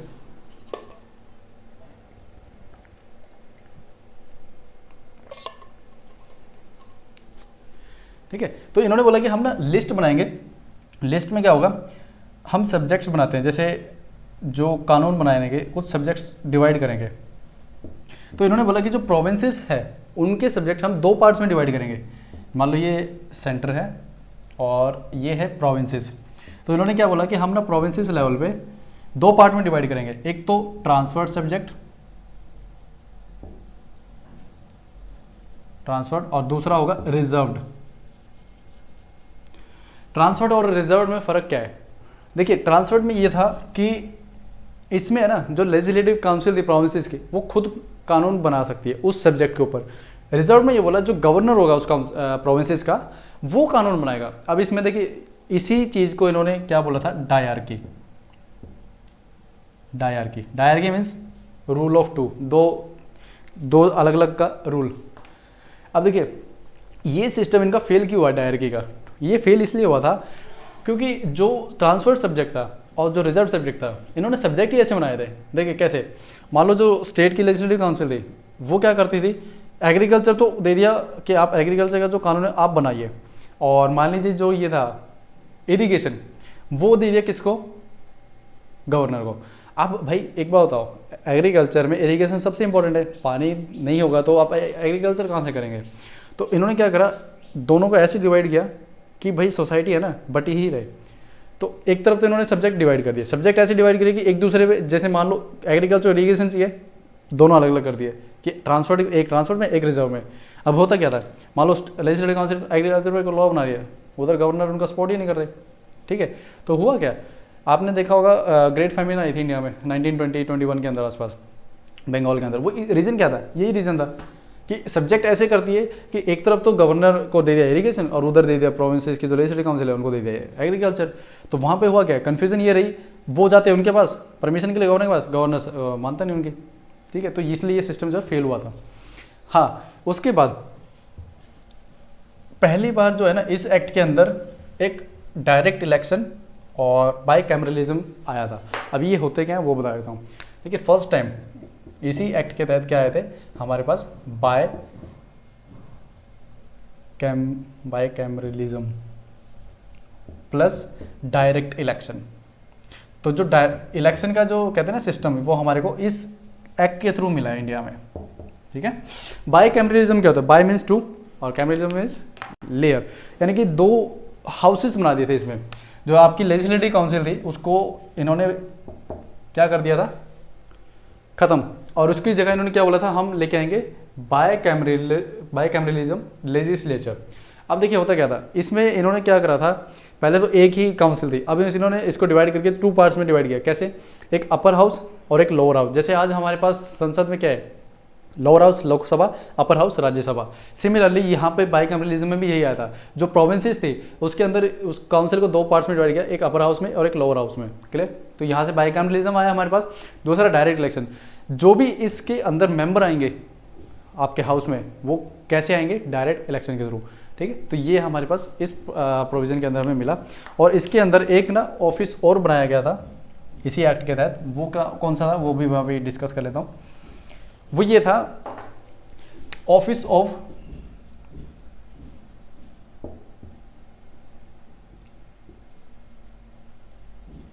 High commissioner in London. London के अंदर इन्होंने ना high commissioner, office of high commissioner of India in London, ये एक ऑफिस था। अब देखिए ये था क्या बेसिकली, जैसे आपने सुना होगा आज सिविल सर्विसेज जो एग्ज़ाम लेती है उसके अंदर एक सर्विस है इंडियन फॉरेन सर्विसेज। वो क्या करती है, उसके जो कैंडिडेट्स होते हैं, जो ऑफिसर्स होते हैं, वो क्या करते हैं, जिस भी मान लें कंट्री में डिप्लॉय करते हैं उनको, तो वो वहाँ पे क्या करते हैं, इंडिया के लिए काम करते हैं। इंडिया की जो पॉलिसीज़ है उनको उस कंट्री के अंदर बताते हैं, ठीक है। अब जैसे ये CAA हुआ था तो उस टाइम फॉरेन सर्विसेज के जो ऑफिसर थे उन्होंने ही दूसरी कंट्रीज़ के साथ रिलेशंस अच्छे बना करके उनको बताया कि ये एक्ट क्या है। नहीं तो उस टाइम क्या होता कि इंडिया की जो इमेज थी काफ़ी ख़राब करने की सोचे थे फॉरेन मीडिया ने, लेकिन हुआ क्या, उन ऑफिसर्स की वजह से जो है ना हमारी जो बातें हैं वो वहाँ की गवर्नमेंट तक जाती है। तो ये जो office of high commissioner of India था, ये काम क्या करता था, जो सेक्रेटरी ऑफ स्टेट था उसके कुछ काम डिवाइड करके यहाँ ट्रांसफ़र कर दिए गए थे। अब यहाँ पे एक छोटी सी ना साइड नॉलेज मैं बता देता हूँ। आप कभी ना सुनेंगे, जो मैंने अभी आपको एग्जांपल दिया था इंडियन फॉरेन सर्विसेज का, उसमें आपको ना ये एक वर्ड मिलेगा हाई कमिश्नर या फिर एम्बेसडर। ये 2 वर्ड होते हैं, एक होता है हाई कमिश्नर या फिर एम्बेसडर, क्लियर। अब ये दोनों में फ़र्क क्या है, क्या दोनों की पावर अलग होती है, नहीं ऐसा कुछ नहीं है, दोनों की पावर भी सेम रहती है, दोनों के काम भी सेम रहते हैं। फॉर एग्जांपल जैसे फिर फ़र्क क्या है, फ़र्क सिर्फ इतना है, जिस कंट्री पे जो यूरोपियंस ये अपने ब्रिटिशर्स थे, इन्होंने जिस कंट्री पे रूल किया वहाँ पे अगर कोई इंडिया का डेलीगेशन वहाँ जाता है उस कंट्री में, तो उसको हम बोलेंगे high commissioner of India. Otherwise कोई दूसरी कंट्री में जा रहा है जहाँ पे ब्रिटिशर्स का कोई रूल नहीं था, तो उसको हम बोलेंगे क्या, एम्बेसडर। यही फ़र्क है। तो इसलिए देखना आप कभी भी ऑस्ट्रेलिया में उसको हाई कमिश्नर बोलते हैं, और जैसे आपका ये इंग्लैंड में, लंदन में, पाकिस्तान में, उसके बाद बांग्लादेश में, श्रीलंका में, वहाँ पे हम हाई कमिश्नर बोलते हैं, एम्बेसडर नहीं। इसमें अमेरिका में वहाँ पे हम एम्बेसडर बोलते हैं। कोई अफ्रीकन कंट्री उसमें हम उसको एम्बेसडर बोलते हैं, क्योंकि अफ्रीका में किसका ज़्यादा वो था रूल, फ्रेंच का था, क्लियर। तो ये है, ये क्या है साइड नॉलेज मेरे का क्या होता है कि कई बार ना मेरे माइंड में आ जाता है, तो बच्चों को थोड़ा सा बताने में क्या होता है कि बच्चों को ना एक थोड़ा सा वाइड एंगल पता चलता है। अब होता क्या, ये चीज़ें ना इंटरव्यूज़ के अंदर पूछी जाती है। मान लो आप कोई भी एग्जाम, चलो आप गॉड ग्रेस आपने कोई एग्जाम क्रैक कर लिया, लेकिन जो ये छोटी छोटी चीज़ें हैं वो इंटरव्यू के अंदर पूछ लेते हैं। अब वहाँ पे क्या होता है कि अरे ये तो मैंने कभी सोचा ही नहीं। अब होता क्या है, कॉन्फिडेंस वहीं पे चेक हो जाता है कि आप कैसे उस चीज़ को, सिचुएशन को हैंडल करते हैं। इस एक्ट के अंदर अब एक चीज़ और थी कि जो वोटिंग राइट थी ना, वो हमें पहली बार दिए हैं इन्होंने, ब्रिटिशर्स ने। वोटिंग राइट कैसे, इन्होंने ना कुछ कंडीशंस रखी, 3 कंडीशंस थी कि अगर आपके पास लैंड है खुद की, दूसरा अगर आपके पास मतलब उस लैंड पे आप टैक्स भी देते हैं, तीसरा आप एजुकेटेड हैं, यानी आपके पास एजुकेशन भी है, तो आपको वोटिंग राइट मिलेगा। और वो वोटिंग राइट भी क्या था, सिर्फ 10% लोगों के पास ही था उस टाइम। क्लियर। मान लो अगर 100 करोड़ तो ज़्यादा कह रहा हूँ उस टाइम, मान लो 10 करोड़ पॉपुलेशन थी इंडिया की उस टाइम, तो 1 करोड़ लोगों के पास क्या थी, वोटिंग राइट थी। ठीक है,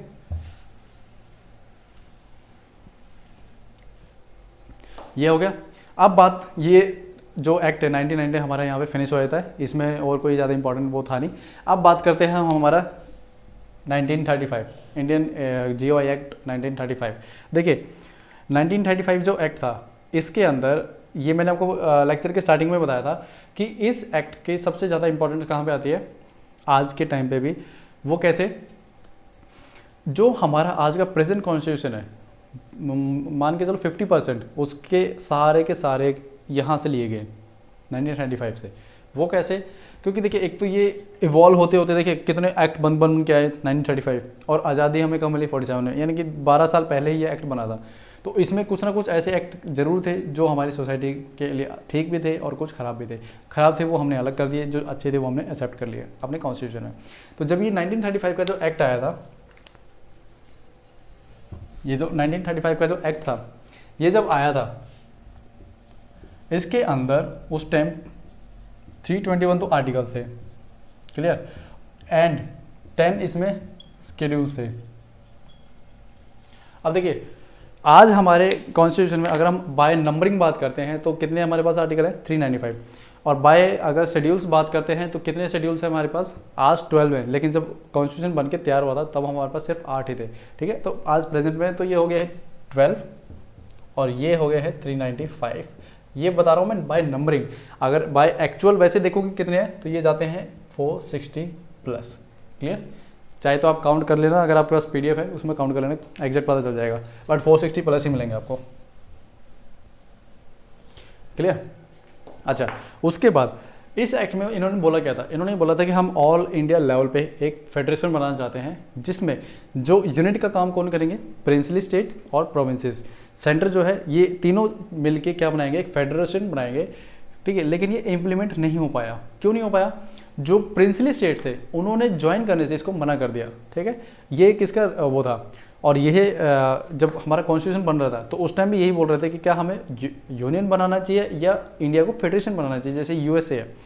तब यहाँ पे जो था इंडिया में क्या आया, यूनियन आया, ना कि फेडरेशन। अच्छा, उसके बाद में ये बोला गया कि हम है ना जो लॉ बनाने की पावर है हम उसको डिवाइड करेंगे। 1935 एक्ट में ये बोला गया पावर जो है ना लॉ बनाने की उसको हम डिवाइड करते हैं। जैसे आज हम अपने कॉन्स्टिट्यूशन में क्या देखते हैं, अंडर द 7th शेड्यूल, जो आज का कॉन्स्टिट्यूशन उसकी बात कर रहा हूँ मैं, उस टाइम की नहीं कर रहा। जो 7th शेड्यूल है वो क्या बोलता है हमारा, उसमें ना 3 लिस्टें दी हुई हैं। एक तो है सेंट्रल लिस्ट, एक है हमारी स्टेट लिस्ट, और एक है कंकरेंट लिस्ट। क्लियर। तो इसमें ना कुछ सब्जेक्ट्स डाले गए कि इन चीज़ों पे तो सेंट्रल गवर्नमेंट कानून बनाएगी, इस पे स्टेट गवर्नमेंट, और इस पे दोनों बना सकती है, लेकिन अगर मान लो किसी पे कन्फ्लिक्ट है तो इसकी बनी जाएगी। ऐसे ही यहाँ पे भी इन्होंने यही बोला, हम ना जो लॉ बनाने की जो पावर है उसको 3 पार्ट्स में डिवाइड करते हैं। उस टाइम पर ये सेंट्रल स्टेट नहीं था, उस टाइम था फेडरल। एक थी फेडरल लिस्ट और एक थी आपकी प्रोविंशियल लिस्ट। ठीक है, और एक थी सेम यही कंकरेंट लिस्ट। क्लियर। अब देखिए यहाँ पे हुआ क्या, इन्होंने ये बोला कि जो मैं अभी मैंने आपको यहाँ बताया ना कि इस लिस्ट पे सिर्फ ये बनाएंगे, इस लिस्ट पे ये बनाएंगे, इस लिस्ट पे दोनों बना सकते हैं। यही प्रोविजन जो है ना कॉन्स्टिट्यूशन में इस एक्ट से आया हमारे पास 1935 से। क्लियर। दूसरा, इस एक्ट के तहत जो डायरकी स्टार्ट की गई थी यहाँ पे हमारे पास 1909 में जो डायरकी स्टार्ट की गई थी, वो फिनिश कर दी गई, यहाँ पे ख़त्म कर दी गई। लेकिन डायरकी जो फिनिश हुई थी वो आपकी प्रोविंसेस में ख़त्म की थी, ना कि आपके इसमें सेंटर में तो इन्होंने लेके आए थे। देखिए पहले प्रोविंसेस में तो इन्होंने जो स्टार्ट की थी, इन्होंने जो की थी प्रोविंसेस में की थी, पहले वाला एक्ट था। यहाँ तो स्टार्ट की थी, लेकिन यहाँ पे इन्होंने अब इस एक्ट में बोला कि हम इसको अबॉलिश करें डायरकी को, लेकिन सेंट्रल लेवल पे हम इसको स्टार्ट कर रहे हैं। क्लियर, यानी कि वही दोबारा से ट्रांसफर्ड और रिजर्व सब्जेक्ट्स वाला सिस्टम स्टार्ट कर दिया इन्होंने सेंट्रल लेवल पे। अब जो बायकैमरलिज्म जो मैंने आपको बताया था, वो इन्होंने क्या था, कितने प्रोविंसेस थे उस टाइम, टोटल 11 थी। इन्होंने बोला कि हम ना 11 में से 6 के अंदर, जो 11 प्रोविंसेस हैं उनके अंदर से 6 के अंदर, आउट ऑफ 11 हम 6 के अंदर ना बायकैमरलिज्म स्टार्ट करेंगे। ठीक है, अब वो कौन कौन सी थी? मद्रास, बॉम्बे, बंगाल, बिहार, आसाम और आपकी जो यूपी का उस टाइम नाम उत्तर प्रदेश नहीं था, उसका नाम था यूनाइटेड प्रोविंसेस। ठीक है, ये इन्होंने स्टार्ट की थी। और एक ये भी बोला था कि जो एग्जीक्यूटिव काउंसिल है वायसरॉय की 6 मेंबर की, उसके अंदर 3 मेंबर जो होंगे वो इंडियंस होंगे। क्लियर, लेकिन उन्होंने एक कंडीशन ये भी रखी थी, मैंने आपको जैसे बोला ना कैरेक्टरिस्टिक पॉलिसी, कि जो 6 मेंबर में से 3 इंडियंस होंगे, उसमें से ना जो पोस्ट है किसकी, कमांडर इन चीफ, वो जो है वो इंडियंस को नहीं मिलेगी, वो किसके पास रहेगी, ब्रिटिशर्स के पास रहेगी। बाकी जो है पोस्ट वो इंडियंस को दे देंगे हम, क्योंकि देखिए कमांडर इन चीफ जो पोस्ट है, जिसको आज हम इंडियन मिलिट्री के अंदर जनरल बोलते हैं, वो पोस्ट अगर हमने इंडियंस को दे दी तो वो ये रूल ही नहीं कर पाते। मान लो कभी भी इंडिया वाले सारे अपने मोबिलाइज करते आर्मी को और इनको खरीदे देते। तो ये देख रहे हैं कितना मतलब माइंड पूरा चलाते थे। ऐसा नहीं है कि मतलब कुछ भी इन्होंने, अब ये बोलते क्या थे कि भाई हम तो ना सिर्फ ट्रेड करने के लिए आए थे, आपकी जो कंट्री थी उसमें इतने वो थे लूप होल था, हमने पॉलिटिकल अफेयर स्टार्ट कर दिया। लेकिन ऐसा नहीं है, इनका जो प्लान था पूरा लॉन्ग टर्म प्लान था। ठीक है, तो 1935 के अंदर अभी और क्या था, एक हमारे पास यहाँ से क्या आता है, जो आज हम बात करते हैं reserve bank of India, RBI। Clear, ये भी इन्होंने इसी एक्ट के तहत इस्टेब्लिश किया था। इसके पीछे देखिए पूरी स्टोरी जब हम इकोनॉमिक्स पढ़ेंगे तब बताऊंगा मैं कि RBI कैसे इस्टेब्लिश हुआ, क्यों हुआ। ठीक है, 1935 में RBI इस्टेब्लिश हुआ। अगर आपको डेट पता है तो डेट आप कमेंट में मुझे खुद बता देना। उसके बाद इसी एक्ट के तहत इन्होंने एक चीज़ और बनाई, वो क्या थी, सेंट्रल, नॉट सेंट्रल,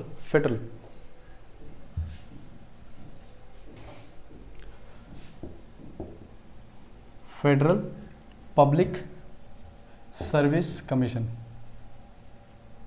ठीक है, अब ये फेडरल पब्लिक सर्विस कमीशन क्या है, जैसे आज हम जिसको UPSC बोल देते हैं। ठीक है, फेडरल सर्विस, ये क्या होता था, सिविल सर्वेंट्स को रिक्रूटमेंट करती थी ये वाली बॉडी। और उसके बाद प्लस में प्रोविंसेस लेवल पे इन्होंने क्या चलाया था, प्रोविंशियल पब्लिक सर्विस कमीशन। ठीक है, ये प्रोविंशियल लेवल पे चलाया था, जो स्टेट, जो आज हम जैसे स्टेट पब्लिक सर्विस कमीशन जिसको बोलते हैं। साथ में आज हम देखते हैं कि हमारे कॉन्स्टिट्यूशन में एक प्रोविजन है जॉइंट पब्लिक सर्विस कमीशन, तो वो भी यहाँ से आया है। जॉइंट पब्लिक सर्विस कमीशन यहाँ इन्होंने स्टार्ट किया था, जॉइंट पब्लिक सर्विस कमीशन। तो ये देखिए फेडरल, प्रोविंशियल और जॉइंट, ये जो हमारे कॉन्स्टिट्यूशन में आज मिलता है UPSC, स्टेट पब्लिक और जॉइंट, ये इसी एक्ट के थ्रू आया है 1935। क्लियर, तो ये कुछ इंपॉर्टेंट पॉइंट्स थे जो 1935 एक्ट के अंदर। हाँ, एक चीज़ और इम्पॉर्टेंट इसमें मैंने मिस कर दिया आपको बताना, वो ये कि जो कम्युनल रिप्रेजेंटेशन मैंने आपको बताया था 1909 में आया था, और 1919 में इसको और आगे बढ़ाया। लेकिन 1935 में ना इन्होंने क्या करा, एक चीज़ और चली, यानी कि इंडिया को सोसाइटी लेवल पे, कल्चरल लेवल पे और डिवाइड करने के लिए इन्होंने क्या बोला कि देखिए अब तक तो है ना हमने जो रिप्रेजेंटेशन दिया है, हम चाहते हैं इसको और बढ़ाएं। कैसे, अभी मैंने आपको क्या बताया था, मुस्लिम्स को इन्होंने 1909 में दिया, 1919 में इन्होंने किस किस को दे दिया, सिखों को भी दिया। क्लियर, इंडियन क्रिश्चियंस को भी दिया, एंग्लो इंडियंस को भी दिया, यूरोपियंस को भी दिया। अब ये कह रहे थे कि भाई अब है ना हम देना चाहते हैं डिप्रेस्ड क्लासेस को। अभी डिप्रेस्ड क्लासेस कौन सी थी, जिसको आज हम शेड्यूल कास्ट बोल देते हैं, डिप्रेस्ड क्लासेस। क्लियर, जिसको आज हम शेड्यूल कास्ट बोलते हैं। प्लस में इन्होंने बोला कि जो लेबर क्लासेस है ना, जैसे जो दिहाड़ी पे आजकल हमारे मजदूर काम करते हैं, ठीक है, सबसे मेहनती है ये लोग, ठीक है, हम लेबर क्लासेस को भी देना चाहते हैं। ओके, कोई बात नहीं है। फिर बताइए और किसको देंगे, तो इन्होंने बोला कि अब है ना हम विमेन को भी देना चाहते हैं। ठीक है, कोई बात नहीं, अच्छा विमेन को भी दिया। अब देखिए होता क्या है, डिप्रेस क्लासेस को भी दे दिया तुमने, लेबर क्लासेस को भी दे दिया, विमेन का वजह। अब इनमें एक बात बताइए, बचा कौन? कोई आपको लगता है कि कोई बचा होगा? नहीं, कोई भी ऐसा कॉर्नर नहीं छोड़ा इन्होंने सोसाइटी का जिसमें इन्होंने रिप्रेजेंटेशन नहीं दिया हो। अब देखो हर सोसाइटी से कोई ना कोई खड़ा होगा, उसको इलेक्ट उसी सोसाइटी के मेंबर करेंगे। तो कहीं आपको लगता था कि यूनिटी बनेगी अब किसी तरीके से सोसाइटी में? नहीं। तो यही इनकी कैरेक्टरिस्टिक पॉलिसी थी। एक तरफ तो क्या कर रहे थे, हमारे को बोल रहे थे तुम्हें रिप्रेजेंटेशन दे रहे थे, दूसरी तरफ ये सोसाइटी को तोड़ते जा रहे थे। ठीक है, तो ये ऐसे थे। क्लियर। अब बात करेंगे हम अपने नेक्स्ट एक्ट की, जो हमारा 1935 यहाँ पे अब कंप्लीट होता है। नेक्स्ट एक्ट जो है हमारा वो कौन सा है? इंडियन इंडिपेंडेंस एक्ट, जिससे हमें आज़ादी मिली। आई थिंक आज का लेक्चर थोड़ा सा ना बड़ा हो गया है, ठीक है, पर देखिए बच्चों क्या है कि नॉलेज है ना, ये थोड़ी सी शेयर करने पे ही आपको ना पता चल। अगर मैं चाहता तो ये ना ये लेक्चर मैं आपको शायद हार्डली 40 मिनट 30 मिनट्स में कंप्लीट करके साइड कर देता, लेकिन होता क्या है, चीज़ों को अगर मैं एक्सप्लेन करूँगा ना तो वो चीज़ें आपको लॉन्ग टर्म तक याद रहेगी। अब बात करते हैं इस वाले एक्ट की, इंडियन इंडिपेंडेंस एक्ट। देखिए हुआ क्या कि जो ब्रिटेन के प्राइम मिनिस्टर थे क्लेमेंट एटली, 20 फरवरी 1947 को एक डिक्लेरेशन करते हैं। क्लियर। उससे पहले हमारे 1946 के अंदर दिसंबर में कॉन्स्टिट्यूशन असेंबली बन चुकी थी कॉन्स्टिट्यूशन बनाने के लिए, लेकिन ये 20 फरवरी 1947 को क्लेमेंट एटली जो प्राइम मिनिस्टर थे उन्होंने ये अनाउंस किया कि हम ना इंडिया को 30 जून 1948 को फ्री कर देंगे, यानी एक डेडलाइन दे दी। ठीक है, और इन्होंने ये बोला कि जो भी आपको कानून बनाना है अपना कानून बना लीजिए, कानून कह रहा ये कॉन्स्टिट्यूशन संविधान जो बनाना है आपको बना के तैयार कर लीजिए, आपके पास टाइम है। तो हम हमारे जो कॉन्स्टिट्यूशन असेंबली के मेंबर थे उन्होंने सोचा कि चलो अभी तो काफ़ी टाइम है, बना लेंगे तब तक। लेकिन 3 जून 1948, नॉट 48, दैट इज 47, इन्होंने दो चीज़ें की। क्लेमेंट एटली अगेन क्या बोलते हैं वहाँ की गवर्नमेंट, वो ये कहते हैं मान लीजिए किसी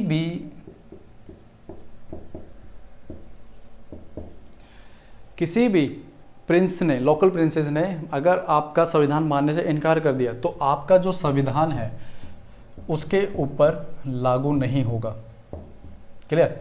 अब देखिए आप एक तरफ तो कह रहे हैं संविधान बना लीजिए, दूसरी तरफ कह रहे हैं अगर कोई मानने से इनकार कर दे तो उस पर लागू नहीं होगा।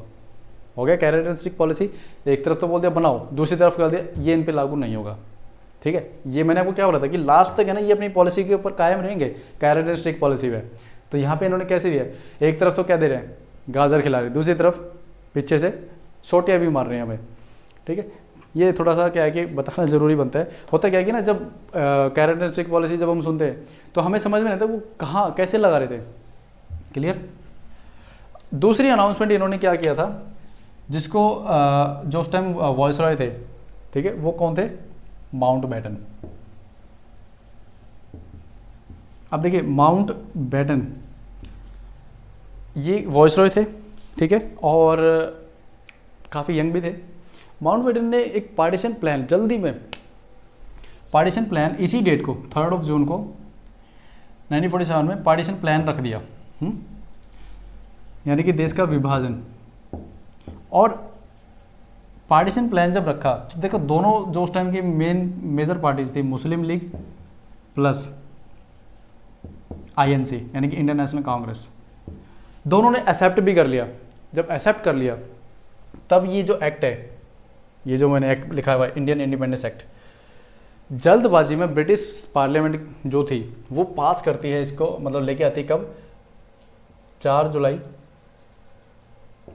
1947 में। ठीक है, और 18 जुलाई को जो वहाँ की क्राउन थी, जो किंग या क्वीन जो भी होगा, वो इसको अपना कहते हैं ना मान्यता, वो भी दे दे, पास कर देते हैं। जैसे हमने यहाँ प्रेसिडेंट के साइन होते तो क्या बिल क्या एक्ट बन जाता है, तो ऐसे क्या है वहाँ पे जो क्राउन है वो साइन करता है ना, तो क्या बन जाता है वो बिल एक्ट बन जाता है। तो देखिए 4 जुलाई को तो ये बिल इन्होंने पेश किया वहाँ की पार्लियामेंट में, 18 जुलाई को इन्होंने क्या किया, साइन करके कानून बना भी दिया इंडिपेंडेंस एक्ट। कितने दिन में, 14 डेज, यानी कि सिर्फ 2 सप्ताह के अंदर। ये ब्रिटेन की हिस्ट्री का अब तक का सबसे फास्टेस्ट जो कहते हैं ना पास हुआ है ये। नहीं तो क्या होता है, मैंने आपको अभी ब्रेग्जिट का एग्जांपल दिया था, 4 साल लग गए इनको ब्रेग्जिट करने में, और यहाँ इन्होंने देख लो कितने जल्दी। तो ये इनको इतनी जल्दी क्यों पड़ी थी, ठीक है। और अब तक देखो 1935 का जो एक्ट था, यहाँ तक जो इनकी पॉलिसी थी, आपको लग रहा था कि इंडिया को लीव कर देंगे, नहीं। लेकिन ऐसी क्या सिचुएशन आ गई थी जो इन्होंने इंडिया को एकदम से भागना पड़ा, कोई नहीं, ठीक है। और एकदम से इन्होंने 2 हफ्ते में कानून बना के इसको बोला कि ठीक है अब आप अपने जो ना वो करें, स्टार्ट करें कानून संविधान बनाने के प्रोसेस। तो ये जो सारी स्टोरी है ये मैं आपको बताऊंगा जब हम मॉडर्न हिस्ट्री करेंगे, ठीक है। अभी क्या है कि एक तो ये हमारे इस कंटेक्स्ट में है भी नहीं, क्लियर, ओके।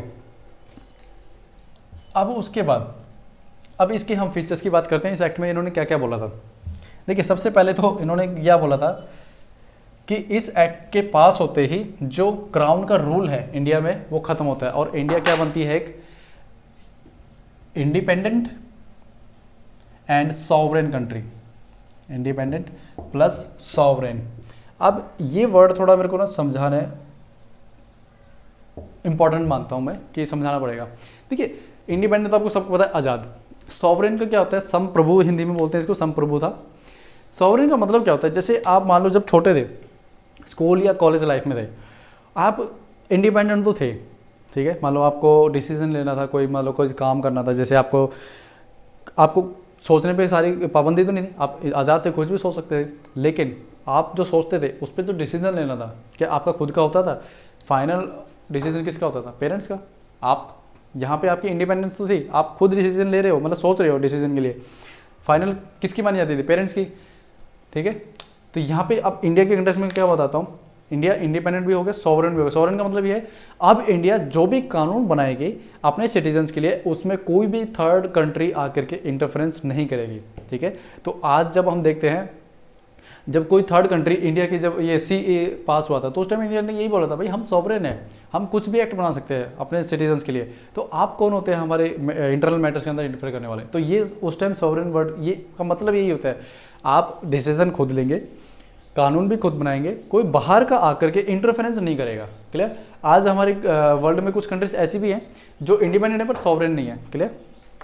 वो हम देखेंगे जब इंटरनेशनल रिलेशंस करेंगे, क्लियर, ओके।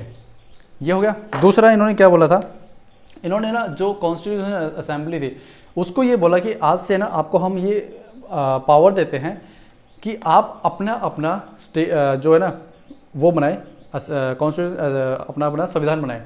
अब देखिए पार्टीशन जब हुआ, जब ये एक्ट आया, तो इन्होंने इसने सबसे पहले क्या किया, जैसे मान लो ये हमारा प्यारा सा भारत है, क्लियर, जैसे ये हमारा प्यारा सा भारत है, इसको ना यहाँ से 2 पार्ट्स में डिवाइड किया। एक उस टाइम बोला जाता था वेस्टर्न पाकिस्तान और एक को बोला जाता था ईस्टर्न पाकिस्तान, ठीक है। तो हुआ क्या, 2 कंट्रीज में इन्होंने डिवाइड किया, मतलब इंडिया को 2 पार्ट्स में डिवाइड किया, एक इंडिया और एक पाकिस्तान। उस टाइम पाकिस्तानी बोलते थे, ईस्टर्न वेस्टर्न नहीं बोलते थे, बट जस्ट मेंशन करने के लिए कि ईस्टर्न पाकिस्तान वेस्टर्न पाकिस्तान बोला जाता है। तो इन्होंने क्या करा, इस एक्ट के तहत पहले तो इंडिया को 2 पार्ट्स में डिवाइड किया, दूसरा उनकी अलग अलग कॉन्स्टिट्यूशन असेंबली बनाई। फिर उसमें ये बोला गया अब मान लो कोई इमरजेंसी सिचुएशन आती है, ठीक है, तो कानून कौन बनाएगा। उन्होंने ये बोला कि जो कॉन्स्टिट्यूएंट असेंबली है, देखिए क्या होता है, ये जो वर्ड बार बार बोलते हैं ना तो जीभ ना थोड़ी सी लड़खड़ाने लग जाती है। तो जो कॉन्स्टिट्यूएंट असेंबली थी, इन्होंने बोला कि जो आपकी कॉन्स्टिट्यूएंट असेंबली है, क्लियर, वही अब एक पार्लियामेंट, अल्टरनेट पार्लियामेंट का भी काम यही करेगी, क्लियर। अल्टरनेट पार्लियामेंट का काम कौन करेगी, जो आपकी कॉन्स्टिट्यूएंट असेंबली हमने बनाई है, दी है आपको बना के, जो आपने बनाई है, खुद बनाई है, उन्होंने तो नहीं बनाई थी, उनका कोई रोल नहीं था, ठीक है। आपने जो खुद बनाई है वो ही जो है ना लॉ बनाएगी इन एमरजेंसी सिचुएशंस। मान लो जैसे फॉर एग्जांपल जैसे इंडिया आज़ाद कब हुआ था, 15 अगस्त 1947, बट हमारे पास जो कॉन्स्टिट्यूशन कब तैयार हुआ था, 26 नवंबर 1949 को। इस टाइम पीरियड के बीच में, जैसे फॉर एग्जांपल 1947 से लेकर के 1949 के टाइम पीरियड के बीच में मान लो कोई सिचुएशन ऐसी आ गई जिसमें हमारे पास कोई कानून नहीं है उसके बारे में, लेकिन कानून बनाना पड़ेगा। तो इन्होंने बोला कि ऐसी सिचुएशन में कानून कौन बनाएगा, आपकी जो कॉन्स्टिट्यूएंट असेंबली है ना वो बनाएगी, और ये क्या काम करेगी, अल्टरनेट पार्लियामेंट का काम करेगी, क्लियर, ओके। यहाँ पे अब उसके बाद इन्होंने ये भी एक प्रोविज़न दिया था कि अब से है ना जो मोनार्क है उसकी ख़त्म करते हैं हम, जो रूल है उसका ख़त्म करते हैं, और आपको क्या देते हैं अब हम, जो ऑफिस ऑफ वाइसरॉय था उसको ख़त्म करते हैं, ऑफिस ऑफ सेक्रेटरी उसको भी ख़त्म करते हैं। अब हम ना एक ऑफिस बनाएंगे गवर्नर जनरल। क्लियर? ये जो है ना, ये क्या करेगा, अपॉइंट करेगा किसको, जो इंटरम गवर्नमेंट के मेंबर्स हैं उनको, और उसके बाद जो गवर्नर जनरल है, ये जो आप लॉ बनाएंगे, मान लो कोई लॉ हो सकता है कि आप अब आपको नहीं है इतनी नॉलेज, तो ये उसके ऊपर वीटो कर सकते थे, ठीक है, लेकिन ब्रिटिश गवर्नमेंट का कोई हाथ नहीं था इसमें अब, ठीक है। तो अब इन्होंने ये बोला कि आपको ना दोनों, जो पाकिस्तान और जो इंडिया, इन्होंने ये बोला कि आप दोनों देशों को ना अपना अपना एक गवर्नर जनरल इलेक्ट करना है। क्लियर? अब इंडिया ने तो क्या बोला कि हम ना जो अभी लॉर्ड माउंटबेटन है इसी को ही अपना गवर्नर जनरल बोलते हैं, मानते हैं। लेकिन पाकिस्तान में जो मोहम्मद अली जिन्ना थे वो बने थे पहले वहाँ के गवर्नर जनरल। क्लियर? तो ये जैसे आप कोई ल्यूशन की बुक लेंगे तो उसमें ना पहले ये ऐसे ऐसे 100 क्वेश्चन आते हैं कि इंडिया के पहले गवर्नर जनरल कौन थे, हाँ, आज़ाद इंडिया के, उसके बाद पहले भारतीय गवर्नर जनरल कौन थे, तो ऐसे ऐसे क्वेश्चन है। लेकिन ये पास्ट की बातें होगी, आजकल ये फैक्चुअल नॉलेज है ना बहुत कम पूछी जाती है एग्जाम में, बट हाँ थोड़ा बहुत आपको पता होना चाहिए। ऐसी कोई ये नहीं कि भी मैं ये नहीं कहा बिल्कुल भी नहीं, पता नहीं होना चाहिए। क्लियर? तो ये सब कुछ प्रोविजंस इस एक्ट में दिए गए थे। उसके बाद मिडनाइट ऑफ 14 एंड 15 अगस्त को हमारी कंट्री आज़ाद होती है और हम अपना कॉन्स्टिट्यूशन जो बन के तैयार हो जाता है 26 नवंबर 1949। और ये तो है जो डेट, जिस डेट को ये बन के तैयार हुआ था।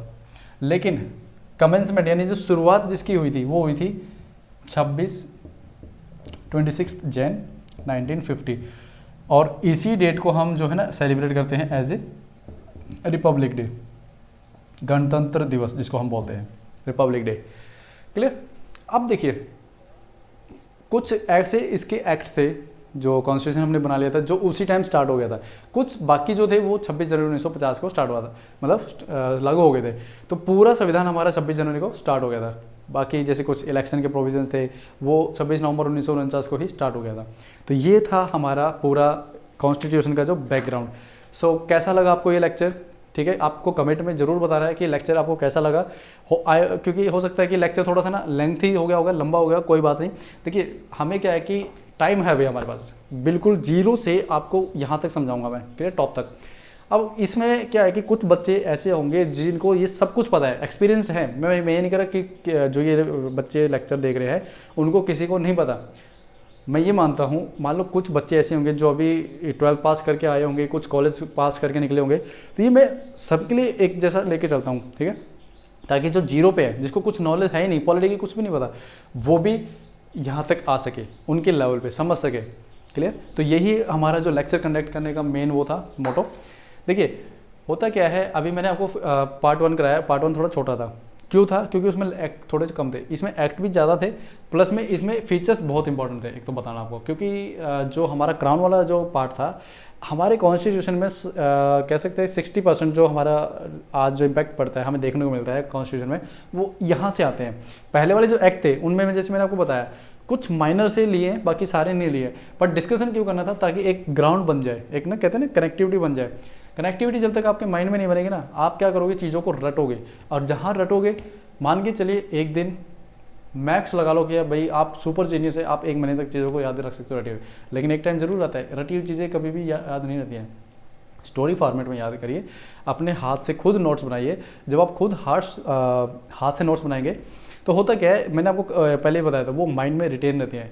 आप देखिए जब आप एग्ज़ाम देने जाते हैं, अपने हाथ से कुछ लिखा है या आपने कुछ अपने किसी दोस्तों को बताया है, तो क्या होगा, वो चीज़ आपके माइंड में ऐसा क्लिक होगा कि यार ये चीज़ ना पढ़ी हुई है, सुनी हुई है। आपका माइंड है ना फर्स्ट इंस्टेंस में राइट आंसर देगा। लेकिन होता क्या, जब हम 1-2 सेकंड ज़्यादा निकाल देते हैं ना उस क्वेश्चन के ऊपर, वहाँ हम गलतियाँ करते हैं, और यही हैक होता है कॉम्पिटिटिव एग्जाम से, और कुछ नहीं है। नहीं तो देखिए क्या होता है कि बच्चे बहुत हैं, आज हमारी 21st सेंचुरी है, बच्चे बहुत ज़्यादा इंटेलिजेंट है। मैं ये नहीं कह रहा कि एकदम वैसे है डफर है, बच्चे बहुत इंटेलिजेंट है इस जनरेशन में, चुटकियों में चीज़ों को ना पकड़ कर लेते हैं। हमारे टाइम पे क्या होता था, बच्चों को ना 10 बार समझाना पड़ता था तब समझ में आता था।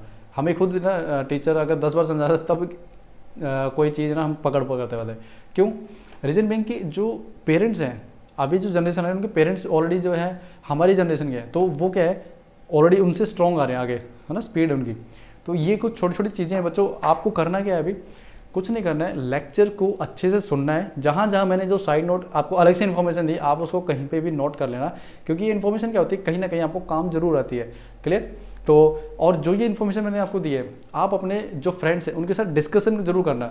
डिस्कशन करने से क्या होता है, वो लॉन्ग टाइम तक आपके जो सबकॉन्शियस माइंड है इसके अंदर चली जाती है। क्लियर? सो इन्हीं शब्दों के साथ मैं आपको अब विराम देता हूँ। So happy learning, bye bye.